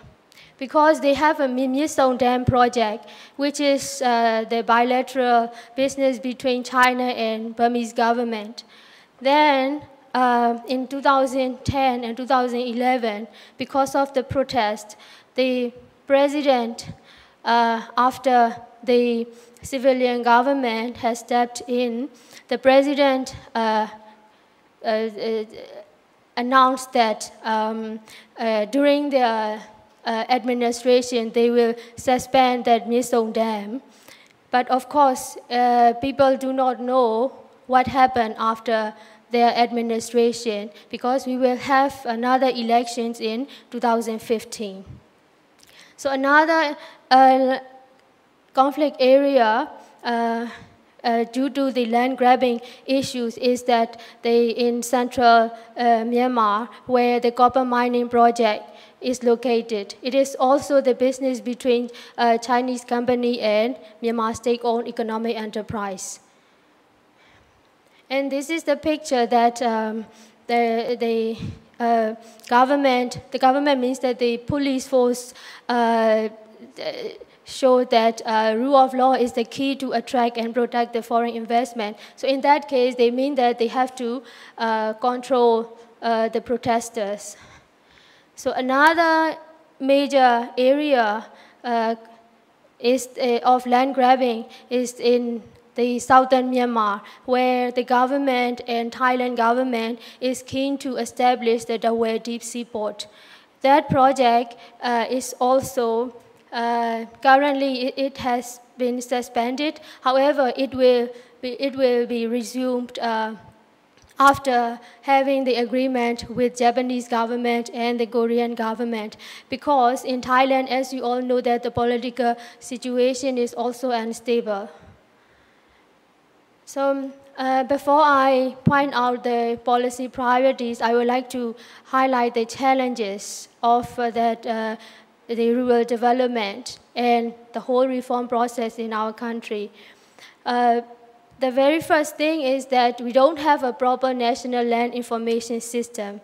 And another thing is there is no comprehensive land use policy. And the law doesn't, as I mentioned before, that the law doesn't state the traditional rights of farm activities, especially in the shifted cultivated areas. And citizens have a very limitation role in participating in that land allocation, and the lack of transparency in land management is also a challenge for the land reform process in Myanmar. And finally, it is the reform process led by the President U Thein Sein cannot be achieved without handling that land issues properly. So, but what the government currently, especially starting from this year, is trying to establish is that land use management can be one of the components of bottom-up township plans. Because after 2011, one of the space for civilian is that there are bottom-up township plans in all states and regions. So in that case, they have somewhat space to be part of the land use management process. Another policy approach can be like a land reform needs to be accompanied by other reforms, because land reform alone cannot be comprehensive. That is why we also need to sequence all the reform process and we also need to strengthen the institutions and legal framework. Especially, we also need the sufficient financial support to ensure the feasibility and sustainability of the reform process in Myanmar. Thank you, and welcome to the questions. Thank you, and thank you for keeping within the time limits. The proceedings will be we'll have the 3 papers, and then we will move for points of clarification, points of information, and then general discussion. The next speaker is Harshvardhan Bhatt, who is going to talk of architecture, post-conflict infrastructure, and its discursive curve.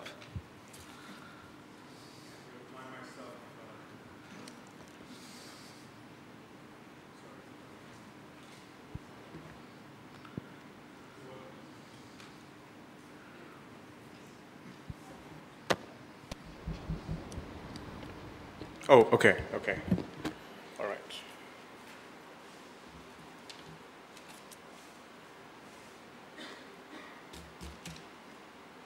All right.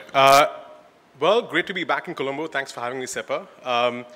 The work I'm doing right now with architecture and violence is part of a series of landscapes that we're exploring, trying to sort of extract rationale and political ideology in space. The example that this paper in particular entertains is the Rwandan example we're looking at, a place that I've come to love very much over the years. But I think the primary point is to think of architecture as a repressor and not just as sort of a receiver of violence in an architecture in its forensic form, as researchers like Eyal Weizman talk about. So what I'm going to do is quickly sort of go through the Rwandan example, just show you where we're starting from in the Rwandan perspective, and then sort of move on to some theory. Hopefully I can complete in the next 15 minutes. All right. It's going to clutter. Okay. I think the primary question I think we encountered in the investigation is there such a thing called an African architecture? And I think one realizes that there isn't. So I think the two categories sort of, you realize that because of the process of violence and colonial baggage, where you sort of end up with is A, the museum, and then B, the political configuration, imaginations of what is new and imagined through sort of the political imagination, the grand vision as they call it. The rational relationship between ideology and architecture is no new conception within the framework of several intellectual histories of violence. Yet arguably, the contemporary situation post-modernity of global flows of capital and infrastructures, of falsely perceived post-political spaces, caters to an ignorance and thereby a contemporary history of what architecture means and how architecture should be thought about within projects of post-failure environments. It is this new politique that this paper intends to theorize further as a scripture to be acknowledged and strategically used in the intervention and production of human habitats. So one of the things we are extremely cautious about is not to walk into the sort of the urban condition habitats sort of discourse, which we feel while it benefits the sort of the inequality discourse, does not talk about the discourse on how design empowers and design creates sort of a political agenda or is a product of a political consequence. From visualizing post-genocide futures, post-displacement migrations, post-bombing stability, post-violence in all of its multiplicities, produces a very diverse basket of realities, a very diverse visual experience of what space is to different people. And I think that is really the primary investigation of this whole this investigation. The intention of using the Rwandan example is to most importantly expand our understanding of how political futures impact material, habitual design, and acknowledged pathways of thinking of reconstruction, connected to the nuances of ideology and the subversive interpretive lingua of development after conflict. What is the visual dimension of conflict, of the post-conflict experience? The notion also observes that the cause for the future often displaces and redacts history as a project of political erasure. And architecture is perhaps the most truistic way, the most sort of true and embodied form in which political erasure is displayed and projected. If you look at Rwanda, and this is an interesting continuation from where the last speaker left, Rwanda's had a series of very well-organized and structural land programs. So to start out with the Imidugudu, which was this whole program the government, the RPF-led government came out with to basically facilitate land accessibility to people who are coming back after the war, after the genocide. And you've had displacements in the 1960s, the 1970s, and of course the 1994 genocide. So this whole Immigrant program has been criticized and at the same time valorized. I mean, it's extremely challenging to situate an ethics behind such a program. But you have people like Catherine Newberry who argue that the project was an assignment in high modernism, equipped to launch the state's interest in socially engineering a certain kind of behavior. The kind of villagization is not unique to Rwanda. You've even seen this you've even seen this project in Nyerere's Tanzanian Ujamaa sort of initiative. The idea of collectives at least sort of reflected in spatial realities. And then you also had the Presidential Land Commission more recently, especially on looking into the Eastern Province, which was very, very controversial because you've had these phases of restructuring of who owns land, right? So, this whole discourse of land goes way back into colonial history, something I'm not going to go back into. But it's interesting to see that sort of the Gacaca model of reconciliation, which the Rwandan government adopted, of people accepting the perpetrator back into the community, has also been sort of reflected in space. So you had, for example, divisions of house, divisions of property made where the Tutsi occupant of the previous Tutsi occupant comes back and occupies the same space in which you had the Hutu occupant. So you have this very interesting dialogue, which again, you have sort of a very polarized viewpoint of this issue. But historically, you've had the Ubukonde and the Ikingi as processes of sort of land, passing on land in Rwanda, generally based on the power, central power systems of the ruler or patronage systems, community sort of identified models of passing on land. So where is Rwanda today? And I think this is a vast leap we're going to make. This is the rooftop of the Nyanza Palace near Kigali. You see a great use of technology being used in this entire process of spatial characterization, done in a very unique way. This is a sample of the collectives I was talking about. As the vocabulary of economic growth found itself adopted within the ministerial frame, a series of reforms emerged. One of them, for example, was the multi-layer integration of almost half a dozen ministerial agendas into one service-providing arm called the Rwanda Development Board, within the interests of improving investment, developing businesses, and also realizing strategic obstacles such as distance to port and large-scale industry. The leadership decided to take on the information and communications, ICT, agenda very, very seriously. Having attracted a leading American engineering university to set up campus, a special economic zone for IT, liberalizing the telecommunications sector, installing the country's first fiber optic broadband network, etc., generated the consequence of a far-reaching aesthetic production, which a lot of people forget to think about.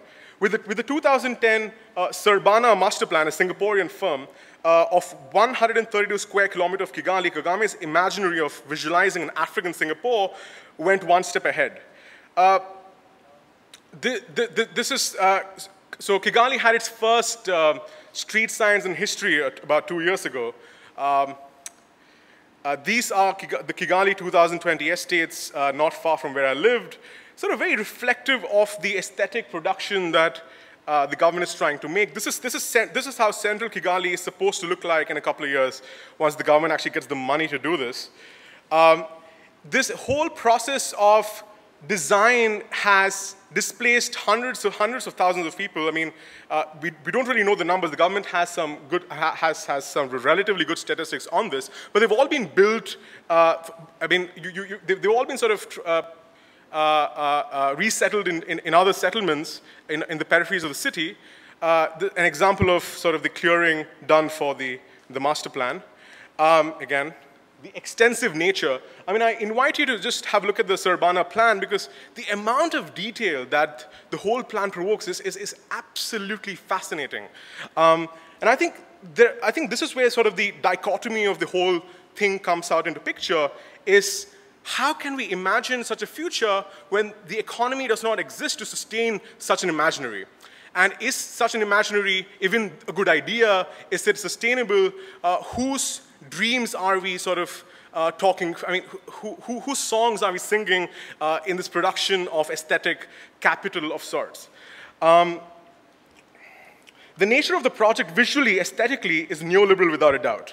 Capitalism with Asian values, as Zizek would perhaps call it. Of course, adapted to the Rwandan context here.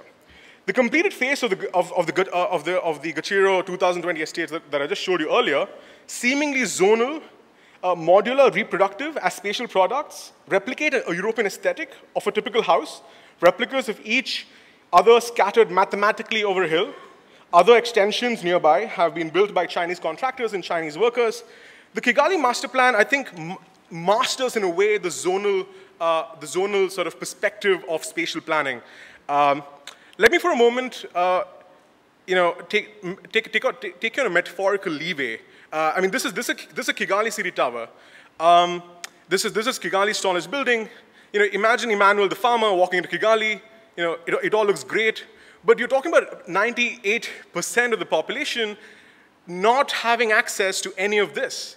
I mean, of course, you can walk around, embrace the architecture, but in terms of services and products, it's almost meaningless. So I think this is where capacity, the whole different parallel conversation on capacity building comes into place.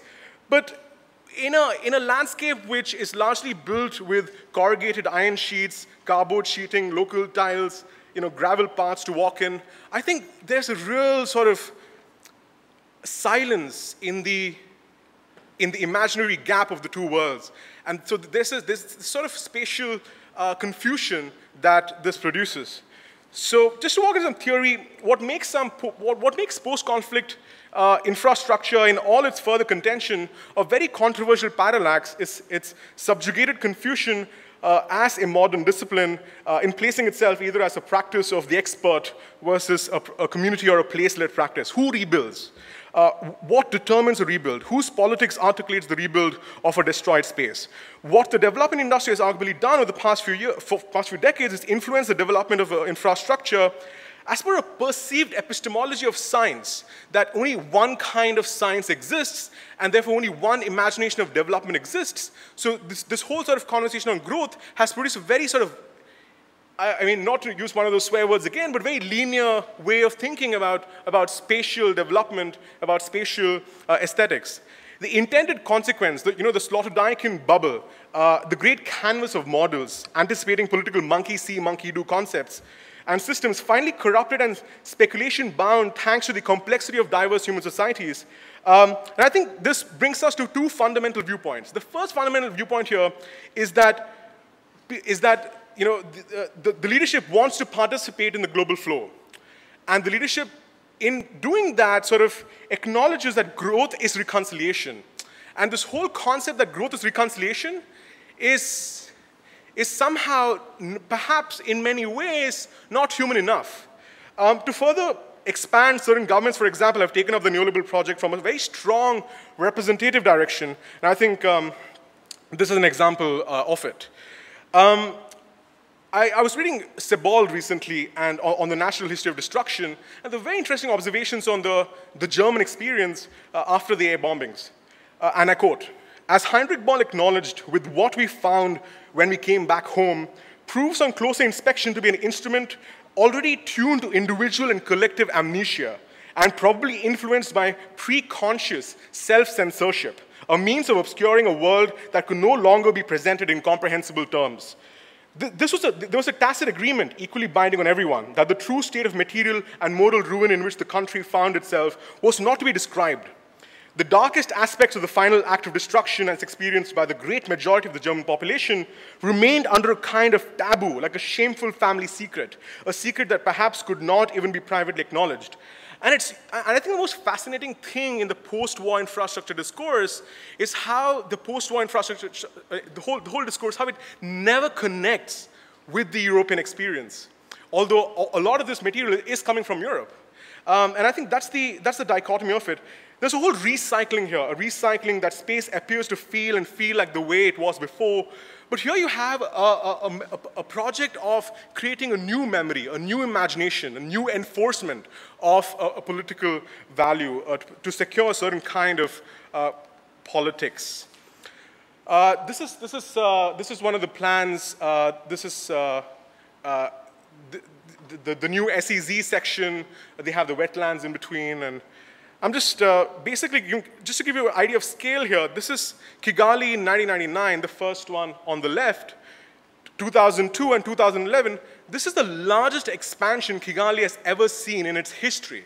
If you look at Kigali back in the day during the colonial period, or even after, right before the genocide, Kigali was a very, very, very, very small city. It is a very small township. But today it's growing, and it's growing really, really fast. But this speed is not necessarily a domestic, it's not necessarily domestic growth.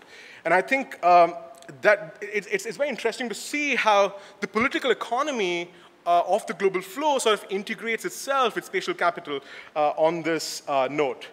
And I think here we come into E.R. Weizmann, and I think there are 2 points here. One is that architecture can be a criminal act, and two is that architecture is truistic in value, is that there are very few violences that can possibly exist other than the sort of the innocence of architecture. The crime was undertaken by the architects and planners in the way they drafted their lines and development plans. The proof was in the drawings, I quote Weizmann. How can we think of reverse engineering or deconstructing architectural production from post-development perspective in order to trigger democratic spatial production? Or do we have to rely on the visionaries of state and capital to show us the way forward? I think this is a fundamentally big question. I don't really have any answers, but I think last year I argued at the Finnish Architectural Symposium that we need to use indigenous practice and local material, humility aesthetics, ecology-friendly, low-cost, dignity-oriented planning, and the real sort of horrific reaction you get is quite sort of startling. This is Weizmann on Israel and Palestine, much of what his work is based on. This is the Sebald Cologne image I was talking about earlier. The entire city was destroyed, except the church, of course, divine capital. But what you have here is an example of how today, even though this was completely flattened, when you walk around Cologne, you may not essentially experience that sort of sensation of destruction. There's some work that we're referring back to, turbo urbanism by Kai Walker, where the entire project is looking into these abstract sort of buildings in the middle of nowhere. He has a 5-story building, so I'm going to build a 7-story building. He's got an 8-story building with glass, so I'm going to have an 8-story building with walls. So there's this whole sort of, the conflicts done. I mean, this is Kosovo we're talking about, but this is whole sort of turbo urbanism, sort of metabolic nature of how space produces itself with human intention and money, which, if you think of the lack of planning mediation in this process, creates sort of for a very confused imaginary of sort of the spatial condition. Just to sort of end with Laurie Baker, and this, sorry, just to contrast with this with Pristina and this with Gyokowa. This is one of the central streets in Gyokowa, which is reconstructed as a community rebuilding exercise. You don't see those random abstract buildings. Anyway, Laurie Baker's work has largely been a phenomenal reflection of what I mean by a humble placement in this context. Baker recognized that architecture is never permanent. He recognized the possibility of designing dignified spaces using local indigenous practice and material open to innovation. Such strategic bricklaying methods that allow for cooling in tropical conditions and other tweaks in design that don't necessarily cost a lot of money, but empower the consumer of that space with an experience that uplifts. So what kind of phenomena are we in favor of? I think the primary intention really is to counter hegemony in architectural production after a sort of post-destruction project. While Western face of modernism, postmodernism, etc., displayed via architecture are symbolic of economic, social, and cultural experiences, I think the representational imaginary of global development should not ideally generate an obvious sanction of the copy-paste methodology of architectural production, immune to thought, cultural participation, and political commons acceptability. While one can argue that this does not take place democratically all the time, I think the responsibility here also rests with the one in power, the state, the architect, the development planner, who else? that another knowledge can be made possible. This is Laurie Baker at work. And this is a really recent project that actually discovered a bunch of these Harvard GSD students were commissioned to build this hospital in northern Rwanda. And a lot of their content is online, and what was really sort of empowering was the use of local material, local workers, and sort of conceptualizing a local aesthetic into a highly dignified, a highly sophisticated structure. I think the gap here we see is of a certain kind of knowledge production through space. And I think the great debate is how can we decolonize architecture, and going beyond sort of decolonizing planning is I think, a conversation worth having. Thank you.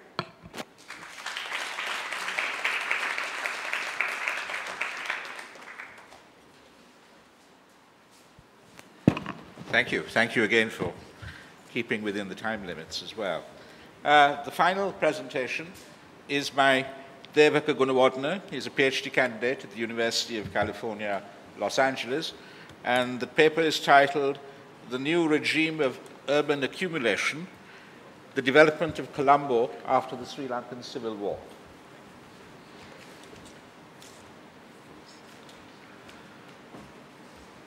Hello. Okay, so I thought I was going to do a PowerPoint with some book covers, but turns out I was a little too lazy for that. But hopefully my words will be captivating enough, so here we go. Okay, so since the end of the civil war in 2009 in Sri Lanka, the regime of Mahinda Rajapaksa has been criticized for bringing Sri Lanka to the point of political and economic crisis. Primarily, it is often argued, from a moralistic perspective, that the regime is dependent on personal networks of patronage and that it is involved in corrupt activities.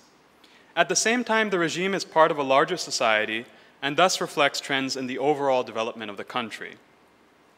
Accordingly, people have attempted to criticize the Rajapaksa regime based on its particular vision of development and the resulting implications for inequality. This includes the massive campaign to beautify the city of Colombo, including mass displacement of slum dwellers and the development of new parks. Nevertheless, such personalistic critiques often ignore the fact that the regime sits at the intersection of a contingent set of historical circumstances. In my paper, I will concentrate specifically on the apparently contradictory fact that the regime presents itself as based on the support of rural constituencies, while simultaneously promoting the massive development of urban areas, particularly Colombo. In itself, however, the latter is nothing new. Since the late 1970s, Colombo has been at the forefront of the country's development, becoming an important contributor to the economy in its own right. And this is often reflected in this, right? Colombo is about 50% of the economic GDP of the country, or whatever. So yet common perceptions of urbanization seem to ignore the fact that the Rajapaksa regime's current attitude toward Colombo is no more a reflection of its own personal goals and orientations than it is the contingent product of a deeper political and economic shift. Accordingly, I argue that the Rajapaksa regime's apparently contradictory attitudes to Colombo must be analyzed in relation to the fact that to a large extent, industrialization based primarily on promoting garment factories has failed. This occurred for various historical reasons that I'll elaborate briefly later on. As a result, in the post-war period, there has been greater emphasis on developing real estate and financing these massive infrastructure projects. And this is seen as a continuation of the apparent bias towards Colombo. But these patterns in fact reveal a deeper historical contingency that moves us beyond personalistic assessments of the regime and its motivations. In the rest of my paper, I will focus on the resulting implications for our understanding of inequality. So beginning in the 1970s, many economists and development practitioners thought that outsourcing jobs based on cheap labor from northern to southern countries would lead to the industrialization of the latter. To some extent, this came true for a number of countries in Southeast Asia. Still, there are many places, such as Sri Lanka, that lag behind. In the case of Sri Lanka, authors have variously argued that the gap was a product of the ethnic conflict, which allegedly chased away investment in electronics and other more sustainable industries. Regardless, the incomplete nature of industrialization coincided with the entrance of speculative trends in finance and infrastructure. The resulting shift affects people's lives and forces us to confront new forms of inequality. So again, as I've mentioned several times, I'm not focusing so much on the Rajapaksa regime, right, as a group of individuals, but rather what this shift away from garment factory-led industrialization means for now the new patterns of urban accumulation, right, especially this financing of massive infrastructure. Accordingly, the apparent emphasis on financial speculation promotes new forms of inequality that don't necessarily conform to common depictions of class resistance to neoliberalism.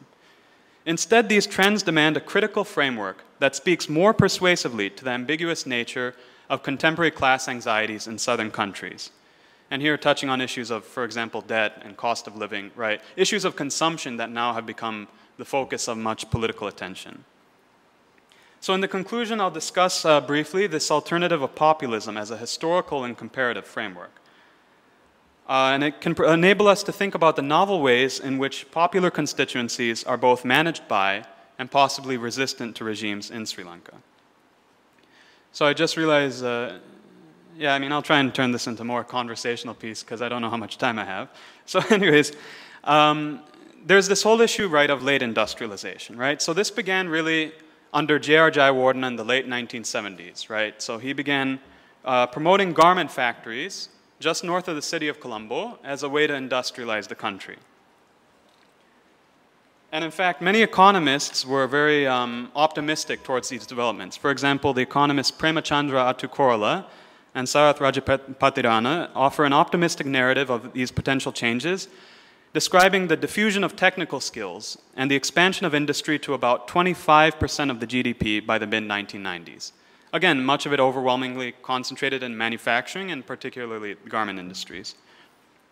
So again, this continued with other presidents, for example, Ranasinghe Premadasa, who started the 200 garment factories program. And this was designed to also expand into the other parts of the country, the rural areas.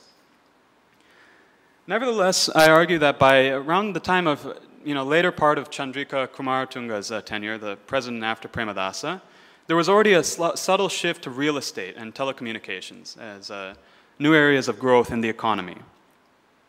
In particular, the Jayawardena regime was able to attract limited investment from Western countries that at the time were seeking to outsource a selected range of jobs. This fact was complemented by the multi-fiber agreement and the generalized system of preferences, or GSP+, that until the mid to late 2000s gave Sri Lanka preferential access to Western markets.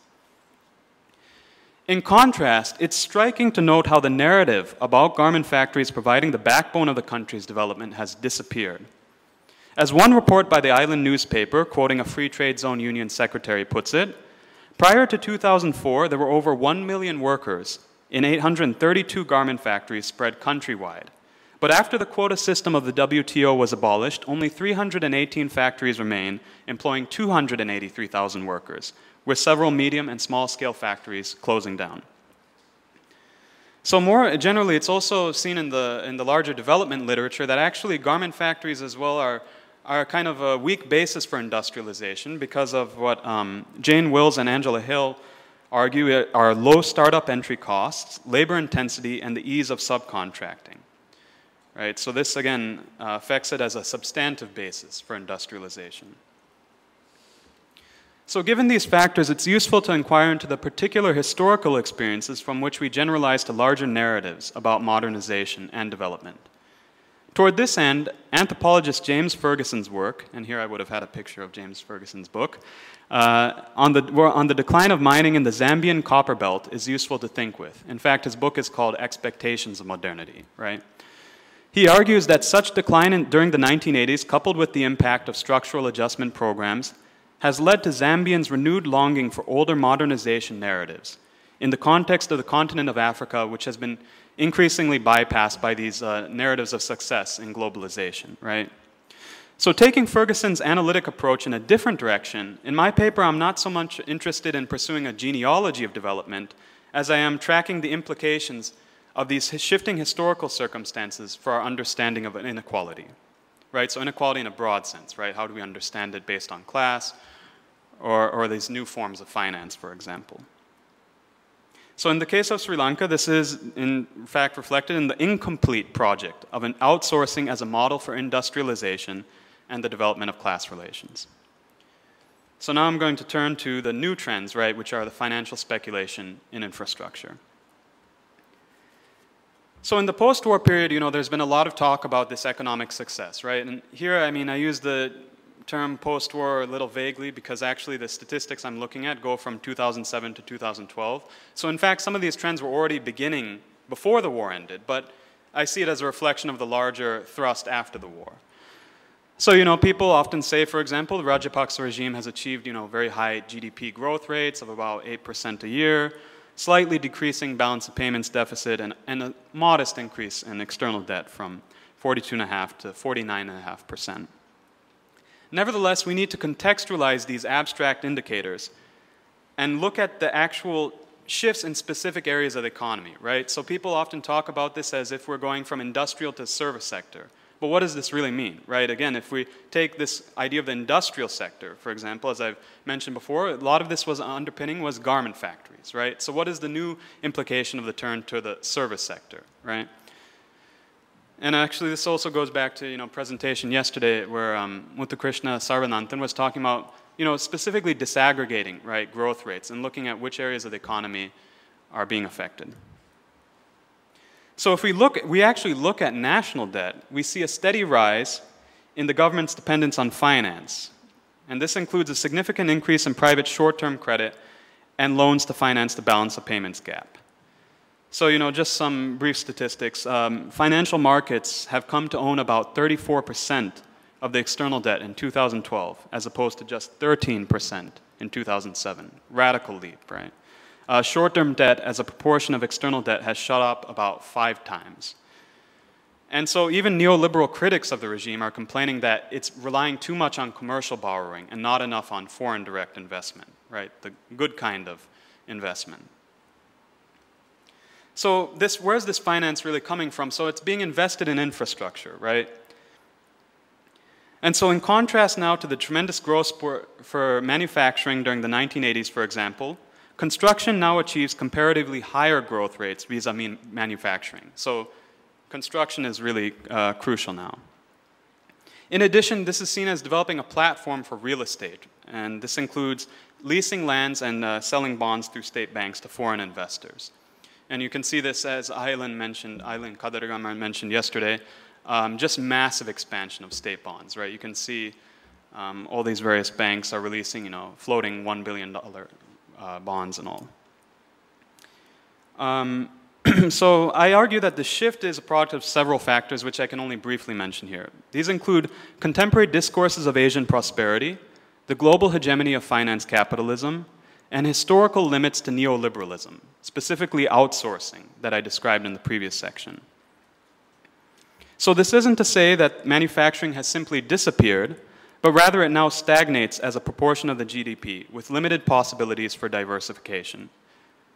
The question is, what do these macroeconomic trends tell us about a political economy, meaning how social relations of inequality are organized? Currently, and this is a big part of my argument, currently policy instruments and mechanisms are moving away from outsourcing and the related neoliberal domination over labor as the source of economic expansion.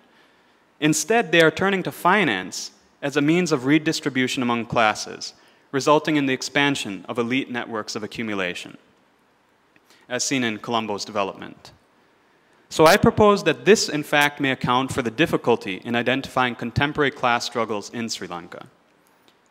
Moreover, documenting this process is where policy-making discourses could benefit from the conceptual toolkit of the social sciences. And here, you know, it's been very interesting and enlightening to come as a social scientist. You know, a lot of this is based on policy discourse, but really I want to foreground these relations of power and inequality, right? And again, these are based on historical trends.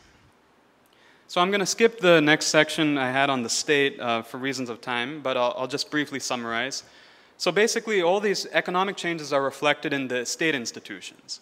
So you have this one really important one called the Greater Colombo Economic Commission, which was, again, founded during J.R. Jayawardena's time to promote industrial development. And it basically granted this board the powers to declare, the power to declare areas for industrial development, right? Later on in the 90s, this became the Board of Investment. In fact, The current regime now uses this Board of Investment in conjunction with the Strategic Developments Act, right? And so the Strategic Development Act basically says you get tax concessions if it's a project that's vital to the national interest or something equally vague.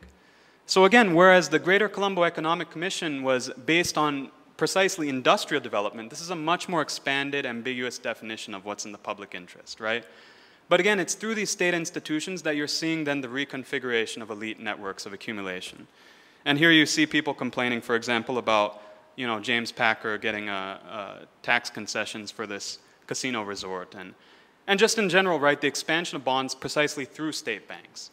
So the issue with this is that, nevertheless, it's difficult then to track inequality, or makes it more difficult to track, as it's quickly subsumed within a critique of the regime's alleged cronyism and abuse of state power. So again, this goes back to where it then becomes a personalistic critique, right? They're abusing the state, right? But actually, how does this reflect deeper political economic trends, right? Okay, so now I turn finally to the last question. So moving from these elite networks, now what are the implications for the common folk, right? Regular people. So in light of the previous sections, I reiterate, to what extent was the rise of the free trade zones indicative of larger working class trends? For many, the Jayawardena regime's crushing of the 1980 strike and the resulting imposition of new labor laws appeared to be the first shot in a new struggle against neoliberalism. In order to test this hypothesis, in the case of my paper, I have attempted to disaggregate neoliberalism and identify which components are relevant to Sri Lanka. And so here specifically I focused on outsourcing, right? Using this variable as a measure, I've identified the shift from a notion of late industrialization to an emphasis on the development of infrastructure through finance. As a result of this shift, there's a resulting change in the content and character of class. Such changes, again, have theoretical consequences. So in a very broad sense, Goran Thorborn, a sociologist, has provided a broad framework for understanding now contemporary class issues in southern countries. And he writes, in contrast to the industrial working class, the heteroclite aggregate known as the quote-unquote middle class is the bearer of no specific relations of production and harbors no particular developmental tendencies apart from discretionary consumption. Yet, however it is defined,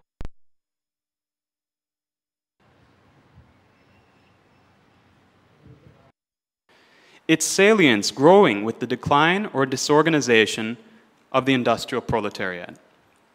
The rising middle classes of the global south merit particularly close attention, for they can be crucial in determining political options. So the way I see it, Thorborn offers us the possibility of rethinking class in terms of consumption as opposed to production, right? And again, this goes back to Sri Lanka with now the concerns and criticism over the rising cost of living, right? So I would argue that we need to complement this re-theorization of class with new theories of populism, okay? So this doesn't mean abandoning class analysis, but again, reconsidering its purpose. So in the case of Sri Lanka, I wish to move beyond abstract narratives of the shift from the industrial to the service sector, as reflected in changes to Colombo, in order to discuss more precisely the effects of urban change on inequality. Specifically, this would entail mapping employment across a variety of occupational categories in the formal economy, informal economy, and finally in relation to debt, both public and private. These have important political implications for populist trends that attempt to articulate messy and overlapping constituencies as concrete political actors. So to give you an example, how do we think about the working class? For example, what does it mean to talk about a working class in a context where a rural family, for example, has different members of the household in garment work and the free trade zones, another member going to the Middle East for migrant work, and someone else engaging in agricultural labor, right? So again, while occupations may still articulate together to form class blocks, such as what I've elsewhere referred to as a new lower middle class, the geographic and political implications are by no means straightforward. As a result, there is the increasing predominance of a flexible populism in the absence of the straightforward integration of classes within an overarching class struggle. Nevertheless, the disparity between rural and urban areas threatens the constituencies on which the Rajapaksa regime in particular depends for political support, given persistent discourses of rural authenticity. So in this regard, the regime, again, it presents itself as based on these rural masses, right? And this is why you see, for example, Mahinda wearing the what is it called? The sartaka, exactly, right? So that he is in fact a member of this rural society. But so it's a way of managing this contradiction, right? The fact that actually overwhelming economic focus is now on Colombo, right? And so the regime manages it through these populist programs such as Divi Naguma. And in this way, it attempts to articulate its own version of the distinction between urban elites and rural masses. In many ways, this relationship appears to parallel the ambiguous boundary between urban and rural areas in other countries across the region, such as the unfolding political crisis in Thailand. And you all might have seen how, again, Thaksin Shinawatra was considered to be supportive of these rural masses, right? And the rebellion against him, or sorry, the protest movements against him were seen as by these urban elites, right? But nevertheless, he was thrown out of power. So I just want to end by saying that even though the regime is trying to manage this contradiction, actually it can be outmaneuvered, right, by others who appropriate populism and again, develop the implications of this growing inequality, such as rising cost of living. So in this regard, populism can be used to both manage constituencies, but it in fact may eventually exceed these boundaries and become a thoroughgoing critique of the existing political dispensation. To an extent, Premadasa's regime may have approached the latter, though it was based on an authoritarian character trapped within the complex politics of counterinsurgency. So I have a few more thoughts on for example, Partha Chatterjee's work on political society, but I won't discuss that now. But essentially, just to sum up briefly, again, there are historical circumstances underpinning the shift between regimes, right? So again, this idea that garment factories can sustain industrialization and development of class relations. And again, many then typically frame this as the class struggle against neoliberalism, right? Free trade zones have become a preeminent sign of this class struggle against neoliberalism. But what are the new, more difficult to track, kind of more surreptitious ways in which wealth is being redistributed among classes? And I think finance is an important way of looking at this. And again, it involves people's everyday concerns and anxieties because you then have to think back to all these issues with cost of living and the increasing immiseration and debt of the masses. So thinking from these broader dynamics of inequality, we can start to move past these very individualistic critiques of the current regime and beyond. Thank you.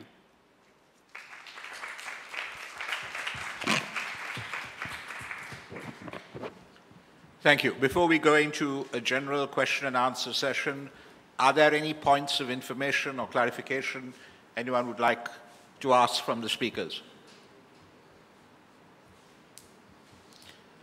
No? No points of information.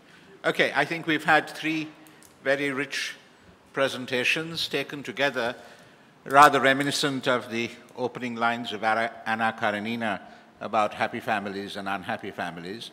There are similarities, and of course, there are differences as well.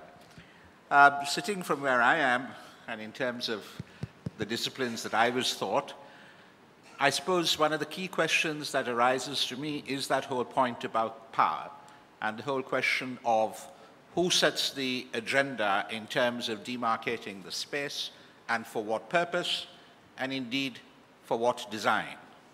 It also therefore begs the question of a regime, whether it has taken power by a military coup or through a populist campaign and the ballot box, as to whether the citizens at large have abrogated the responsibility for space, for architecture, for design, and I mean these in metaphorical terms, to that regime.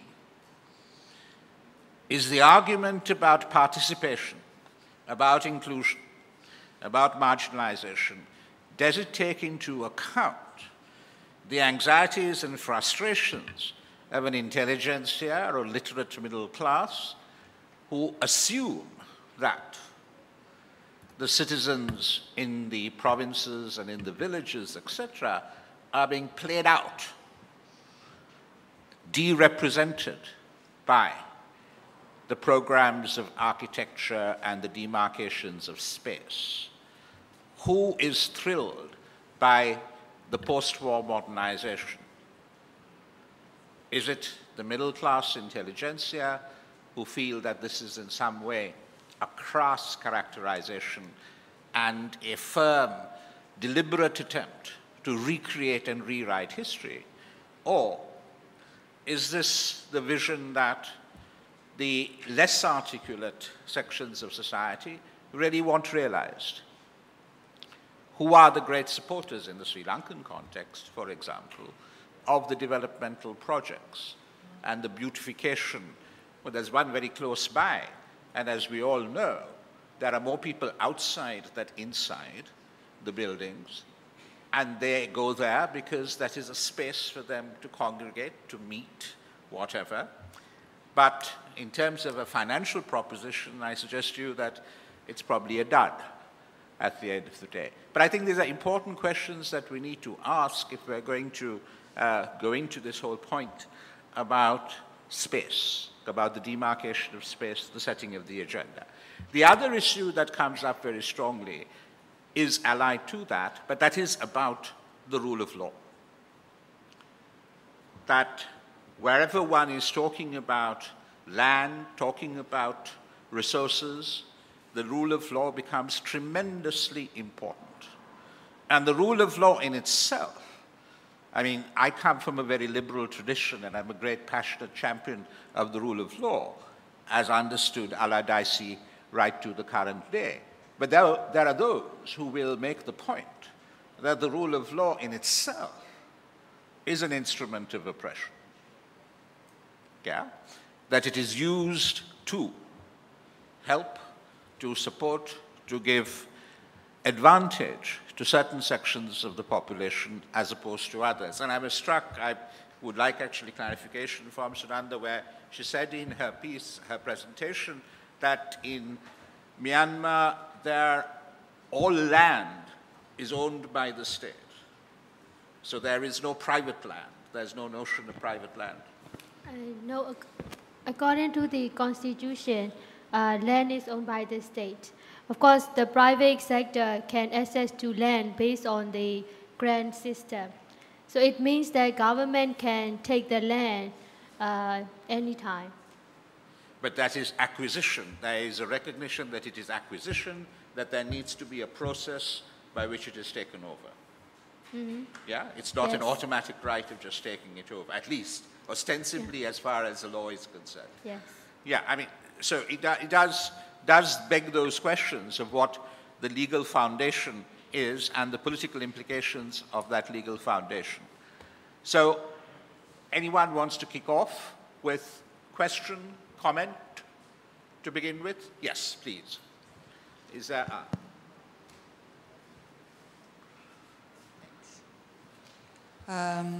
my question is for Harshavardhan. And I think it's fascinating, your presentation, and I've been always interested into, looking at how architecture or space has been shaped by power structures, social dynamics. And what I think comes clearly from your presentation is that architecture and space in Rwanda has been shaped by social processes. But I think that what you could maybe push further in a later stage is also the political use of architecture as a very powerful tool.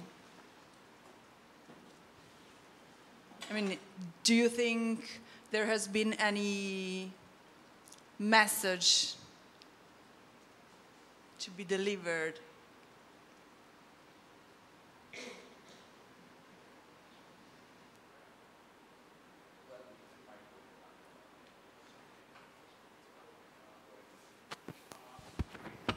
That's a great question. I think it's, in fact, I think the entire intention is to prove a political source. I think a lot of people have politicized the Rwandan land structures debate to an extreme length. I mean, some of it is extremely radical.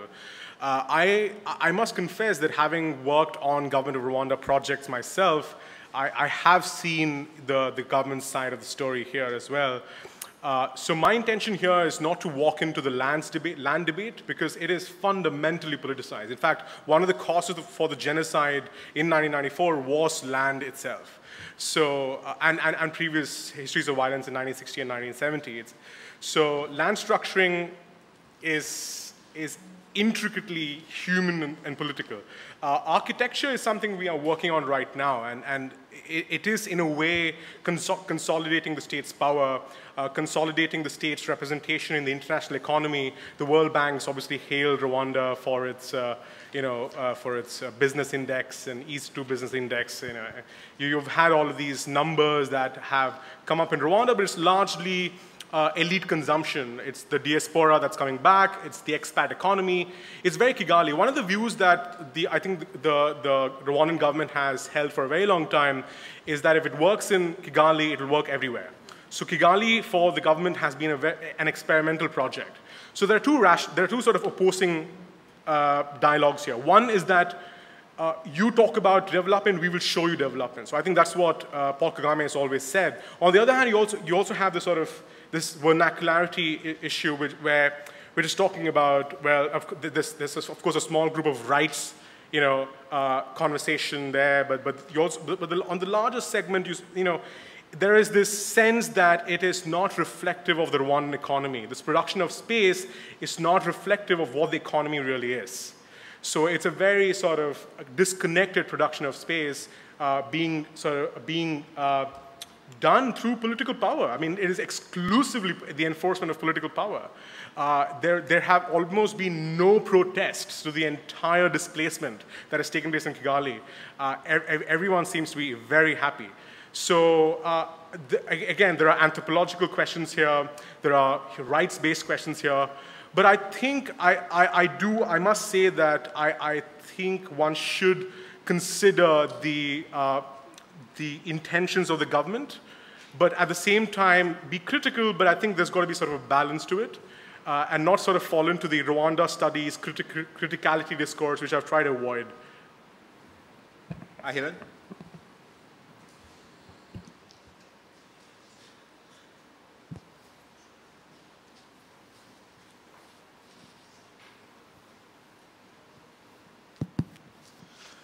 My question is to Devaka, but also the panel as well.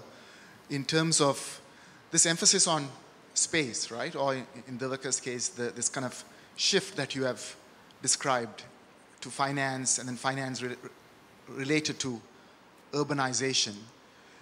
Now, on the one hand, how do we understand the class transformation that's also going on? It's not that the class transformation happens overnight. I mean, you want to shift from, as you mentioned, the regime as personality to the underlying changes, right? How do we understand that class transformation? Because I think it's also related, what we've seen around the world with the emphasis on finance and urbanization is also the increasing frequency of crises, right? How do we understand crises? So when all this capital flows in, but as you're talking about finance and so on, there is kind of the spectacle on the one hand of what we are seeing in terms of the beautification of Colombo and so on. But what we've also seen around the world is that, and much more quicker, there is a crisis and there is the kind of, what happens to fictitious capital in that context, right? And when there is a crisis, how do then, sometimes we may not be able to understand the kind of class transformation fully until there's a full cycle of this spectacle, boom, and crisis. And that's where I also want to push you a bit. I mean, you started out by saying that you don't want to focus on the personality of the Rajapaksa regime, and they are playing this sort of populist balancing act. But what is beyond the fall of the Rajapaksa regime, right? What is the kind of class forces, the transformation look like? Because towards the end of the paper, I thought you were focusing too much again on what this means for the Rajapaksa regime, but not in terms of the underlying changes in class formation.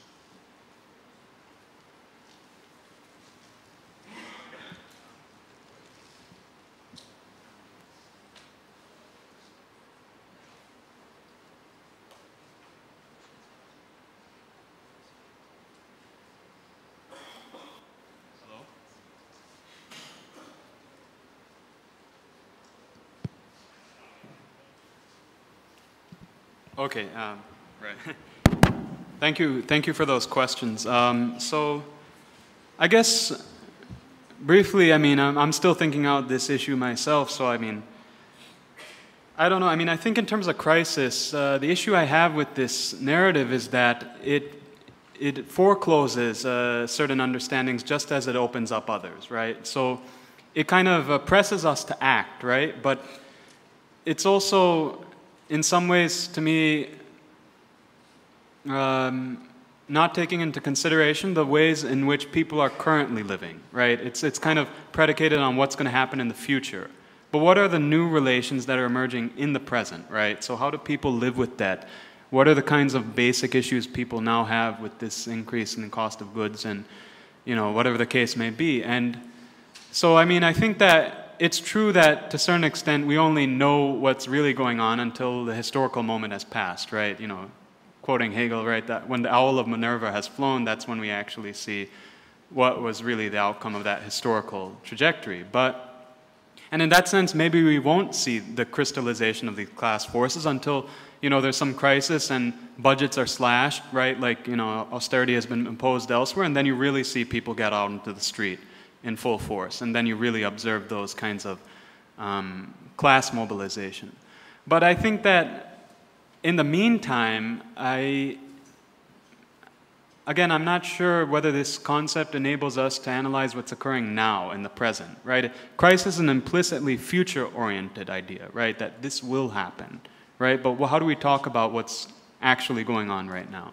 And in this case, you know, how does this factor into, you know, I don't want to just put this in very micro terms, but how does it factor into how decisions people make every day, right? So, again, when the crisis happens, it may very well illuminate these trends, but how are people living every day? And what kinds of concerns and anxieties do they have in the present? And the second question you had, which is what's beyond the Rajapaksa regime? Well, I think in a sense, you always articulate a solution within the present. Again, it's always within the present. So when I say that the regime can be outmaneuvered, that implicitly is presenting an alternative. It's to say that this isn't the only political option, that in fact there are other ways of thinking about this whole issue of, you know, populist programs and how do we, right, generate a mass constituency. And this is why I also always turn back to the Premadasa example, right? Because again, here was a figure who was really very contradictory in many respects. But you see different people appropriate his legacy in different ways, right? And you do have these people who see this massive expansion of social service programs under his tenure, you know, Gamudava, Sevana Sardana, what is this, Million Housing Program, right? These are potentially, they can be articulated and expressed as a different understanding of, you know, again, popular citizenship. So, again, I think, you know, it's not so much about predicting or trying to make a blueprint, okay, what's going to happen next, but rather saying, okay, within the present moment, how do we think about inequality in a larger sense while developing our solutions within a critique of the regime? So I don't know. I mean, in that sense, you'd actually have to probably turn back to the past, right, to look at other examples and see what you can adopt from that.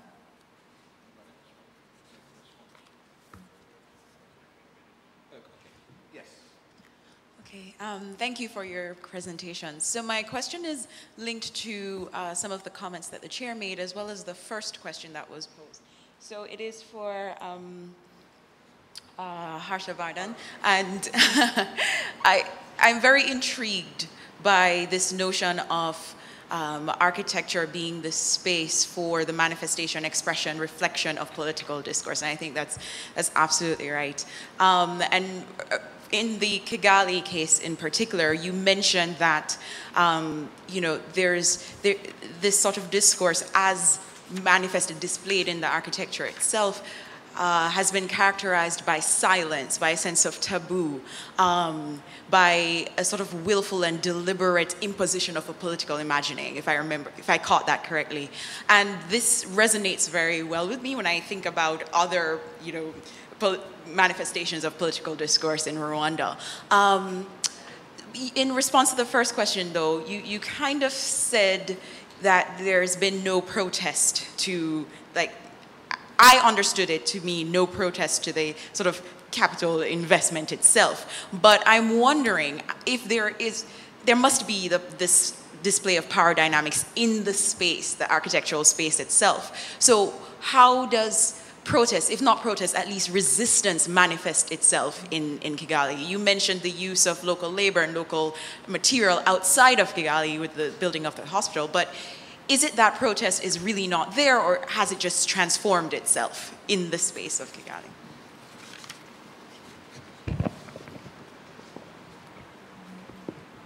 Okay, I'm just going to try and address the first question and the second question, because I think they're linked with each other very quickly. There has absolutely been no protest, no resistance. I think you may perhaps spot a rebellious song being played in a bar in one of the neighborhoods, but that's it. I haven't heard, or there is no documented case of protest or other forms of resistance. There have been cases where, I mean, you always have the international media speculating on these issues. So it's always, this question always seems to be sort of the last line in the article or in the sort of news report. It's the nature of Rwandan society, it's the nature of the Rwandan state. The Rwandan state has always delivered great development results, even in the Habyarimana regime. I'm not going to get into all of that right now, but absolutely none, absolutely no resistance. To connect it with class, I think it's a very, very intricate texture here. Rwanda is one of the, I think is the only country in the world, I mean, no, I think the other country in the world which has no British history, colonial history, and is part of the Commonwealth. So you had the Rwandan Patriotic Front come to Rwanda and save Rwanda from the genocide. But you talk about a large group, a guerrilla force that has overthrown governments in other parts of East Africa, that a large chunk of whom, people who were born in Uganda and other English-speaking countries. So recently, there was a change from French to English. The entire education system in the country, went on to English overnight. So when you talk about class, the consumption of Kigali are essentially, you have consumers like me, expat capital, and then you have consumers, diaspora capital. So people who have lived, so I have a friend, for example, who's lived all his life outside Rwanda, who's never been to Rwanda except for last year when he was there for a visit. He's a Rwandan passport holder, and there's a considerable community of diaspora capital. So that's Kigali. Beyond which, the watchman who guarded my house earned probably 15,000 francs a month, which is 1,500, a little more than 1,500 rupees, which is 3,000 Sri Lankan rupees. So he operates because of subsistence farming. So he's got some potatoes to go back to at the end of the evening, and he doesn't expect more. That's the kind of divide you're talking about, right? And that's the large section of society. So that's the silence I'm talking about. That's 98%. I mean, of course, the government will tell you that there is no extreme poverty. People are not dying in Rwanda. I mean, I must say that people dress well. There are certain, there's an ethos to a certain kind of livelihood and lifestyle, which the economy sort of the economy sustains, but there's a radical gap. He's not going to walk into any of these coffee shops anytime soon.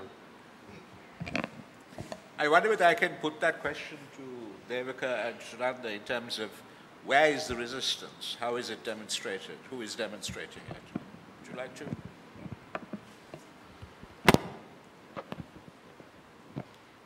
In our case, the very key thing is, of course, in the past, nobody dared to protest. But after the openness, especially after the openness of the media highlighted that land grabbing issues apart from 2008 Constitution and and the peace negotiation process. So it has become one of the top news in the state media as well as the private media. So in that case, civil societies also strengthen people. People means that farmers to protest the government. Of course, there are some civil societies are they are supported by some international agencies, and some are standing on their own. So, but the case is the way government is dealing the case depends on the situation. In some areas, the military as well as some companies compensated land. But the very important issue is that we have to consider is that after getting the compensation, whether the farmers' livelihood can be guaranteed or not is the key issues. Because when I conducted the industrial zone assessment, nobody studied on these issues, and these are like the unknown sector that people pay less attention. So that is why compensation alone itself is not enough. So we have to focus more on the livelihood changes of the farmers.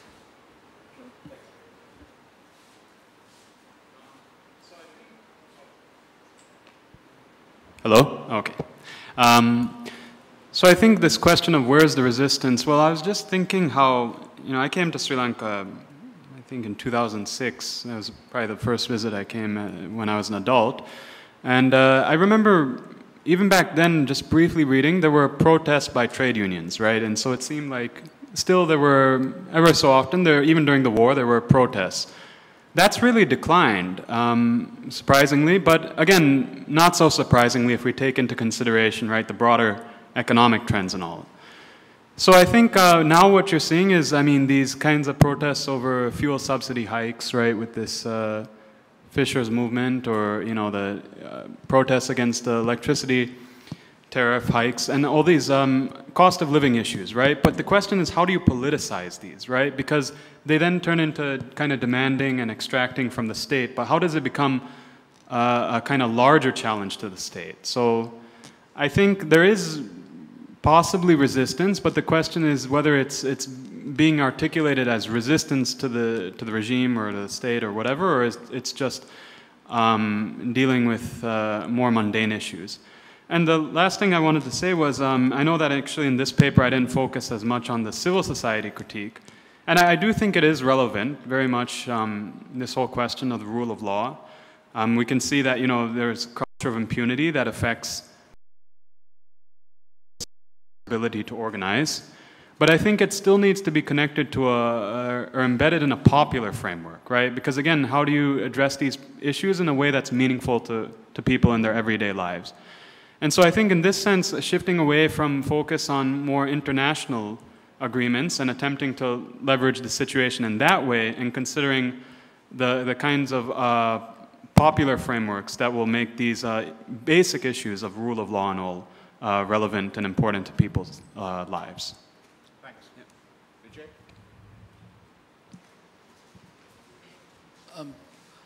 I just wanted to make 2 points, and one Devika has actually anticipated. I think one of the issues has also been with both the, let's say, the development community and the rule of law community, is that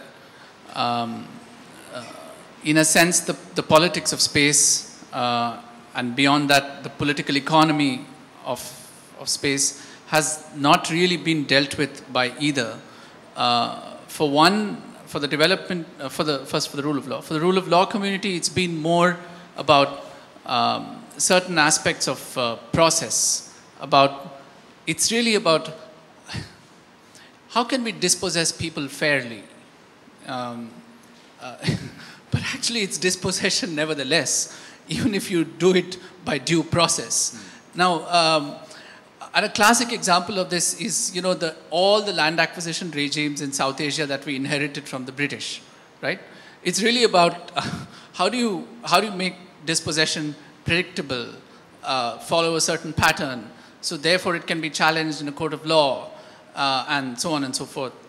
Now, for the development community, I think it's been dealing with space, its politics, its political economy, has been way too much about it being fragmented into individual entitlements or community entitlements. Not the point that Devaka you were just making about having a much larger political critique of, you know, politicizing those entitlements in a much larger way.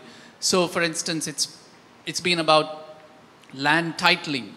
Now, we know, for instance, that land titling is actually in many ways the first step to dispossession. Now, Nandar, you raised a very good point about the National Land Information System, which is very important.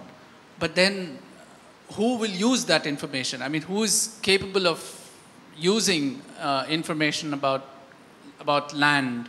It is, again, power, capital, the state. So in some senses, I think both the development community and the rule of law community have actually not really grappled sufficiently with space, its political economy, and its politics. And I think, in a sense, this panel really drives that home because, and here I just want to make my second comment, which is I think it would be very productive to kind of combine the kind of critical theory approach that Harsh you emphasized in reading space with, you know, the kind of emphasis, the historical emphasis that Devaka provides us in his kind of more political economy heavy approach.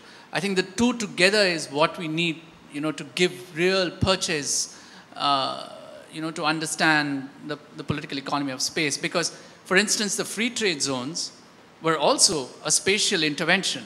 I mean, in that sense, it really is a classic exemplar of, you know, spatial interventions. And I think we heard from Xiao that China actually exports that spatial, exported that kind of spatial politics, tied in very closely with the political economy of accumulation of, you know, like a certain pattern of accumulating capital and certain forms of production.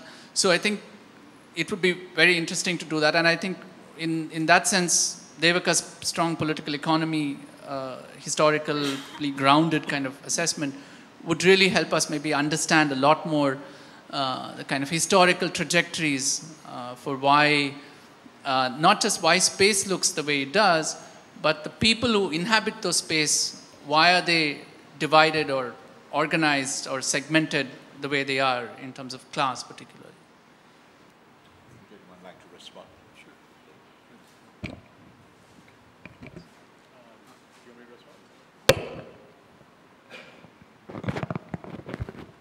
I couldn't agree more. It's interesting because with the SEZ question was the question that recently brought the Rwandan government in agreeing to selling land to international investors.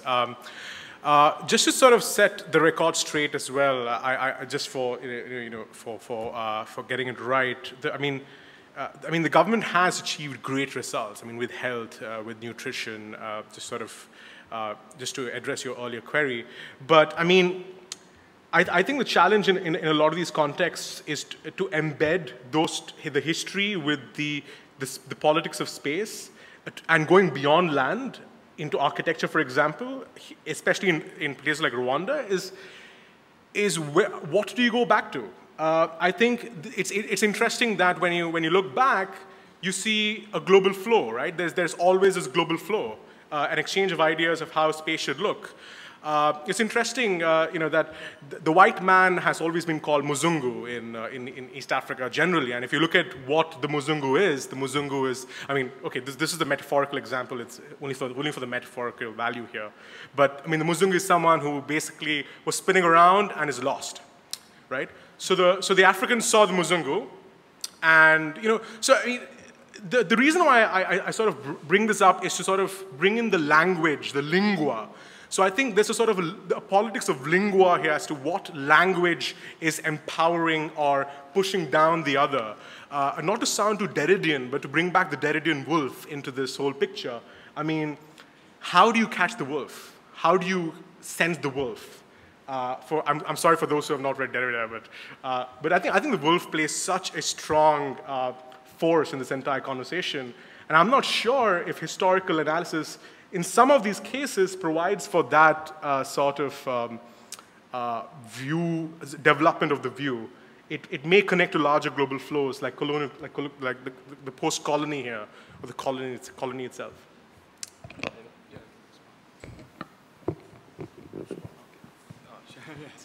I actually haven't read that part of Derrida, but read some other stuff. So, so yeah, thanks Vijay for your question. This is just a brief comment, but I'm always curious though what we mean by these different communities, development community, the rule of law community. Who are these people? I'm just wondering because I'm new here, so maybe eventually I'll understand all the, what do we call them? Implicit references. So anyways, just briefly though, I mean, I think for me the issue is not so much neglecting this whole question of space or aesthetics or architectural features, but rather contextualizing it. Because every now and then in the scholarship, I mean, I'm an academic, so we see these trends in the academy, and you see terms pop up like affect or beautification. And all of a sudden it comes out of nowhere, and you're wondering, why are they talking about beautification now? And I mean, it's not to say that it's not reflected in policies or practices, but to say, why now? Why has this term become so popular? And so I think that's really where I'm talking about political economy, is exactly as you said, why? Why is this occurring now? Not just as a policy, but also why we're talking about it in this way. So I think, I mean, it's good if people talk and discuss the aesthetic features of built environments, and there's tremendous scholarship on Colombo as well. People, Nihal Pereira and Sasanka Pereira and others who have looked at these issues, Jagat Munisinghe. But for me, again, in terms of contemporary context, I don't want to get immersed in that paradigm of beautification and then get trapped within those assumptions of, oh, is it beautification or how do we resist within that paradigm? I want to actually ask, in what ways are they looking at Colombo? In what ways are they trying to develop Colombo? And how does this reflect a historical trend, right? So that's basically. Hi, thank you once again for this time. And I had a comment, and I think it goes, I take it from Vijay and also the chair, who provoked us with the concept of resistance and what happens to resistance in post-conflict societies. And I think it relates to all the three presenters. And I was thinking about the space that we are sitting in. This is also, I think, a very specific space of class, of privilege, and of a very particular language. And it brings us to the historical process at times like this, when societies over the world came out of various violence. Maybe it was the world wars, maybe it was different kind of conflicts, and the dilemma that was there between the intellectuals, maybe university educated, funders, donors, research institutes, people who were thinking about resistance, and the most dispossessed, and those who really lost out in the entire conflict.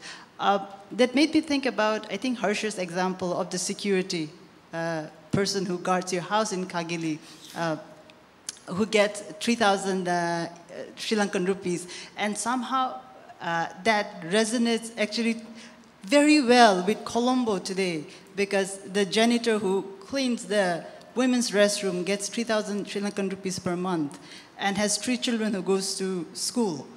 And so this is actually a global connection of trauma, and also I think the urgency to require new methodologies, not only to critique, but also, I guess, as policymakers, as students, as teachers, to come about, think about new methods of connecting. What is it?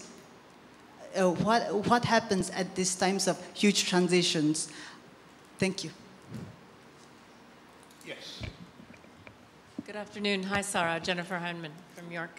This is so exciting to talk about space. I'm a geographer, so I get all I don't know, stirred up. And thank you for the discussion so far. I have a very brief question for each of you, so I'll keep them as short as I can.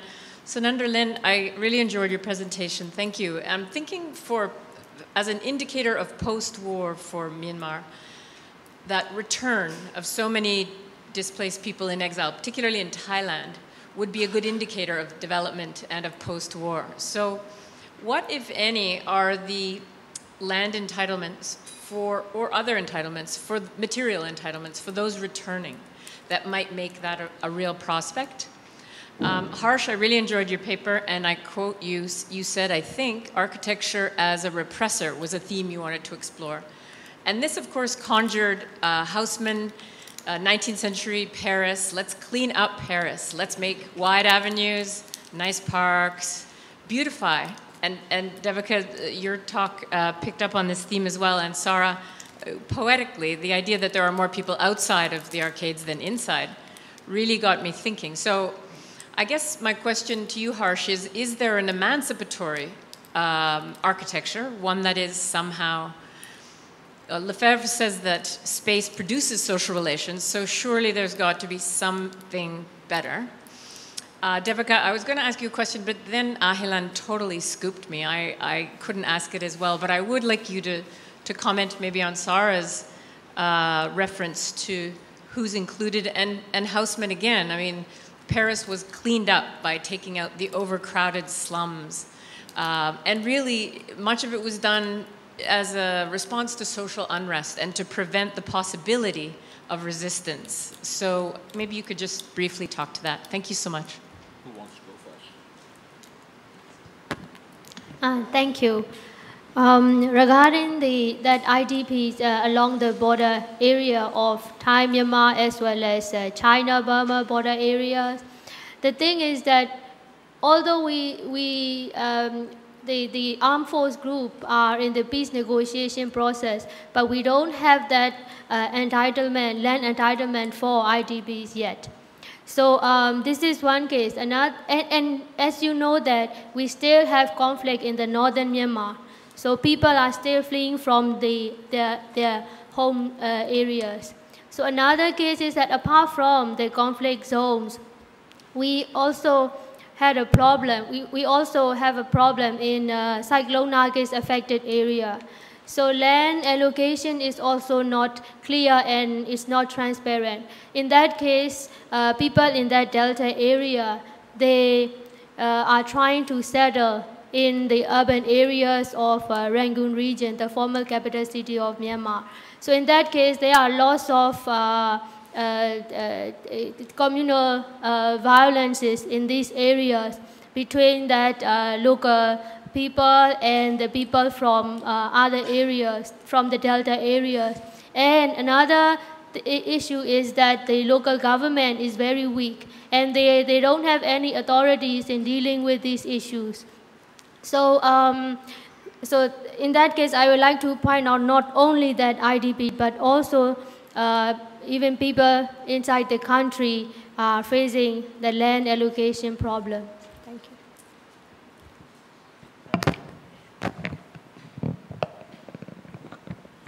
Okay, I'm just very tempted to quickly respond to Dolly. Ways of knowing. I mean, this is thinking of alternative epistemologies is something that the project the collective I'm with right now, criticality.is, if you're curious, is the website, where I'll also be putting up the rough draft for the paper and the other post-architecture sort of reports that are coming up soon. It's interesting because the notion of cognitive justice has never been associated with spatial relations. I think, I mean, for example, Bhuvanantra Santos's and Shivashanathan's work on the public sphere and on sort of alternative conversations, you know, I think has a great connector to space itself, because there's a very strong cultural link to how people imagine visual nature.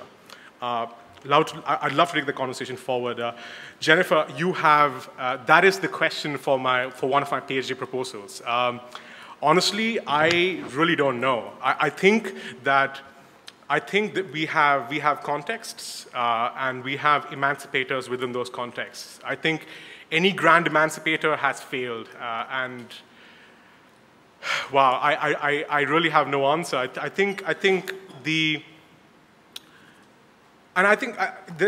Just give me a moment. There's actually a Burkhardt quote that I really found very, very interesting, that the apartment for everyone suits no one, that the totalitarian dictator sort of sits in the nest of straight lines. So what I'm absolutely sure is that straight lines don't emancipate. And I think humans don't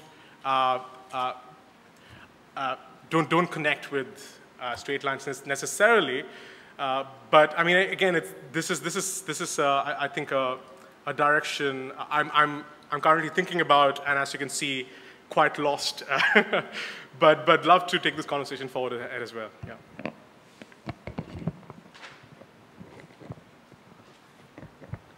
Okay, thanks again for bringing me back to the spatial implications of this whole question I've raised, right? And what's the meaning and significance of the urban, in the case of Sri Lanka, Colombo?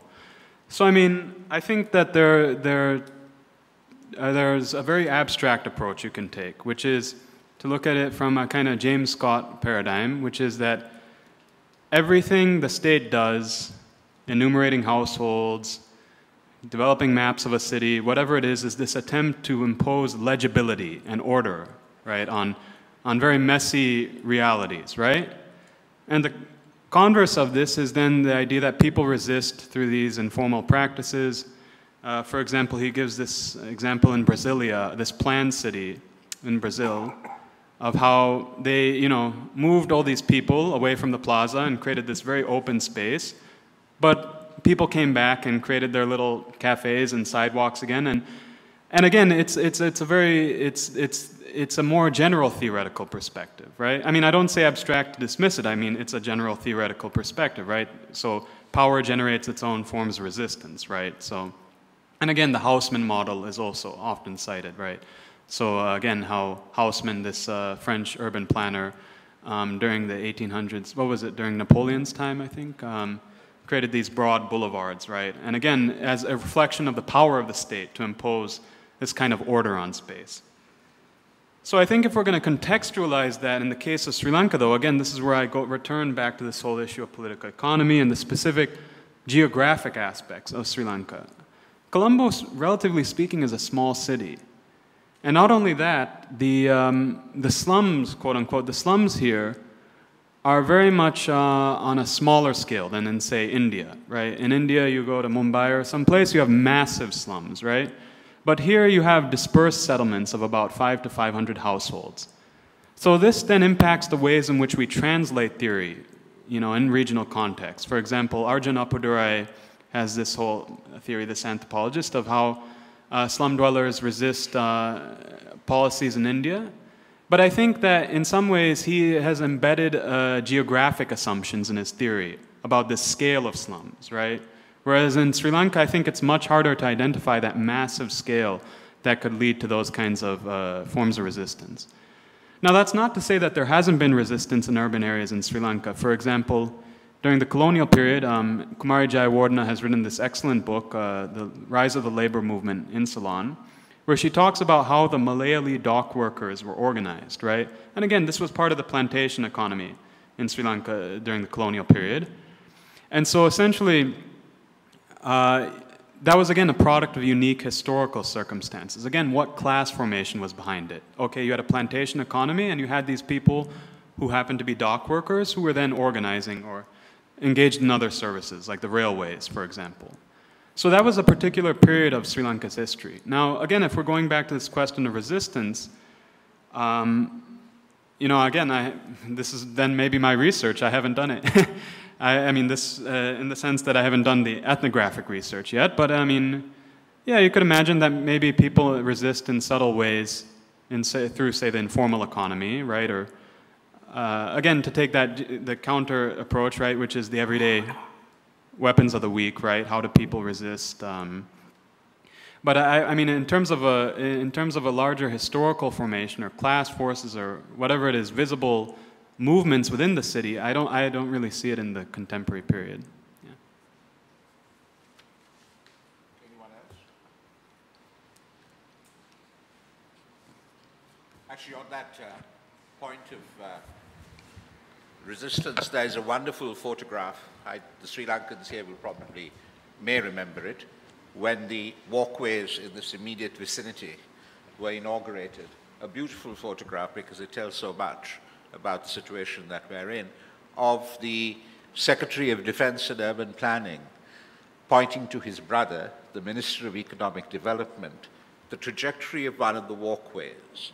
And the image on his face is one of tremendous satisfaction that there's absolutely nothing in his line of vision as he looked down the walkway. No resistance whatsoever at all. Anyone else? Any last minute comment, question? Anything that the panel would like to say? No? Nothing, no concluding remarks? Well, if you insist. I don't insist. I'm just sorry, I'm just sort of flowing on the emancipatory sort of notion on architecture. And I think as someone who studies violence, it's interesting because I was having a conversation with a friend a couple of days ago on Jose Saramago's blindness and what would a sensible space be for a society without sight. And I think the notions here, so what would be emancipatory there? And I think there are three layers to this conversation. I think that the first layer is on the body, it's on what is the body doing sort of in a space. The second, perhaps, the political, the cultural. And the third is, I think, of a constant process of destruction and reconstruction. I mean, any building dies, it's not permanent. I think we have architects today who are designing permanent stuff, and I think it's all temporal, it's all temporary. So it's all going to go down, it's all going to come up, it's all going to go down, it's all going to go. So I think death is sort of a very fluid notion to that sort of emancipatory vision, because how far can the vision go? The vision has a life. So I think, yeah. Anyone else?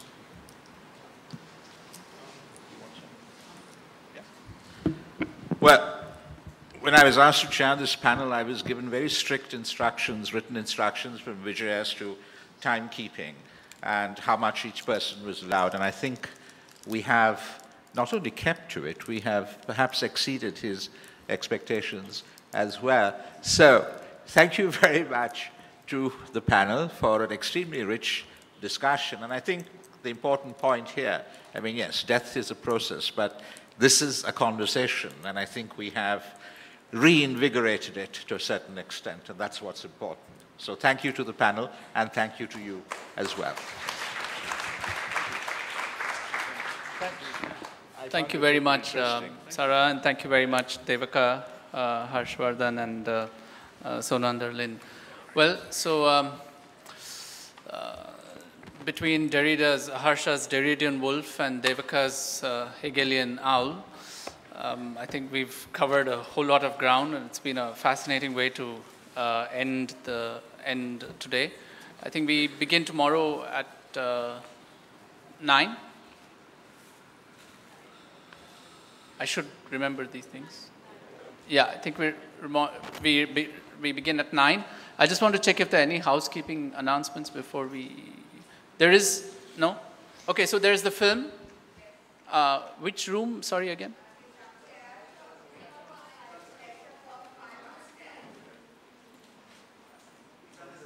Oh, it's on the screen. Okay, great. So there's the film at 7, which you're most welcome to attend. And I think we'll be joined by perhaps, I mean, there may be others as well coming, right? Or is it just for us? It's mainly for us, yeah. And I think some of the people involved in the film, yeah, will be joined by people involved in the film. So that would be very interesting. So that's in half an hour's time. We have some refreshments I think, outside. So thank you very much, and see you tomorrow morning.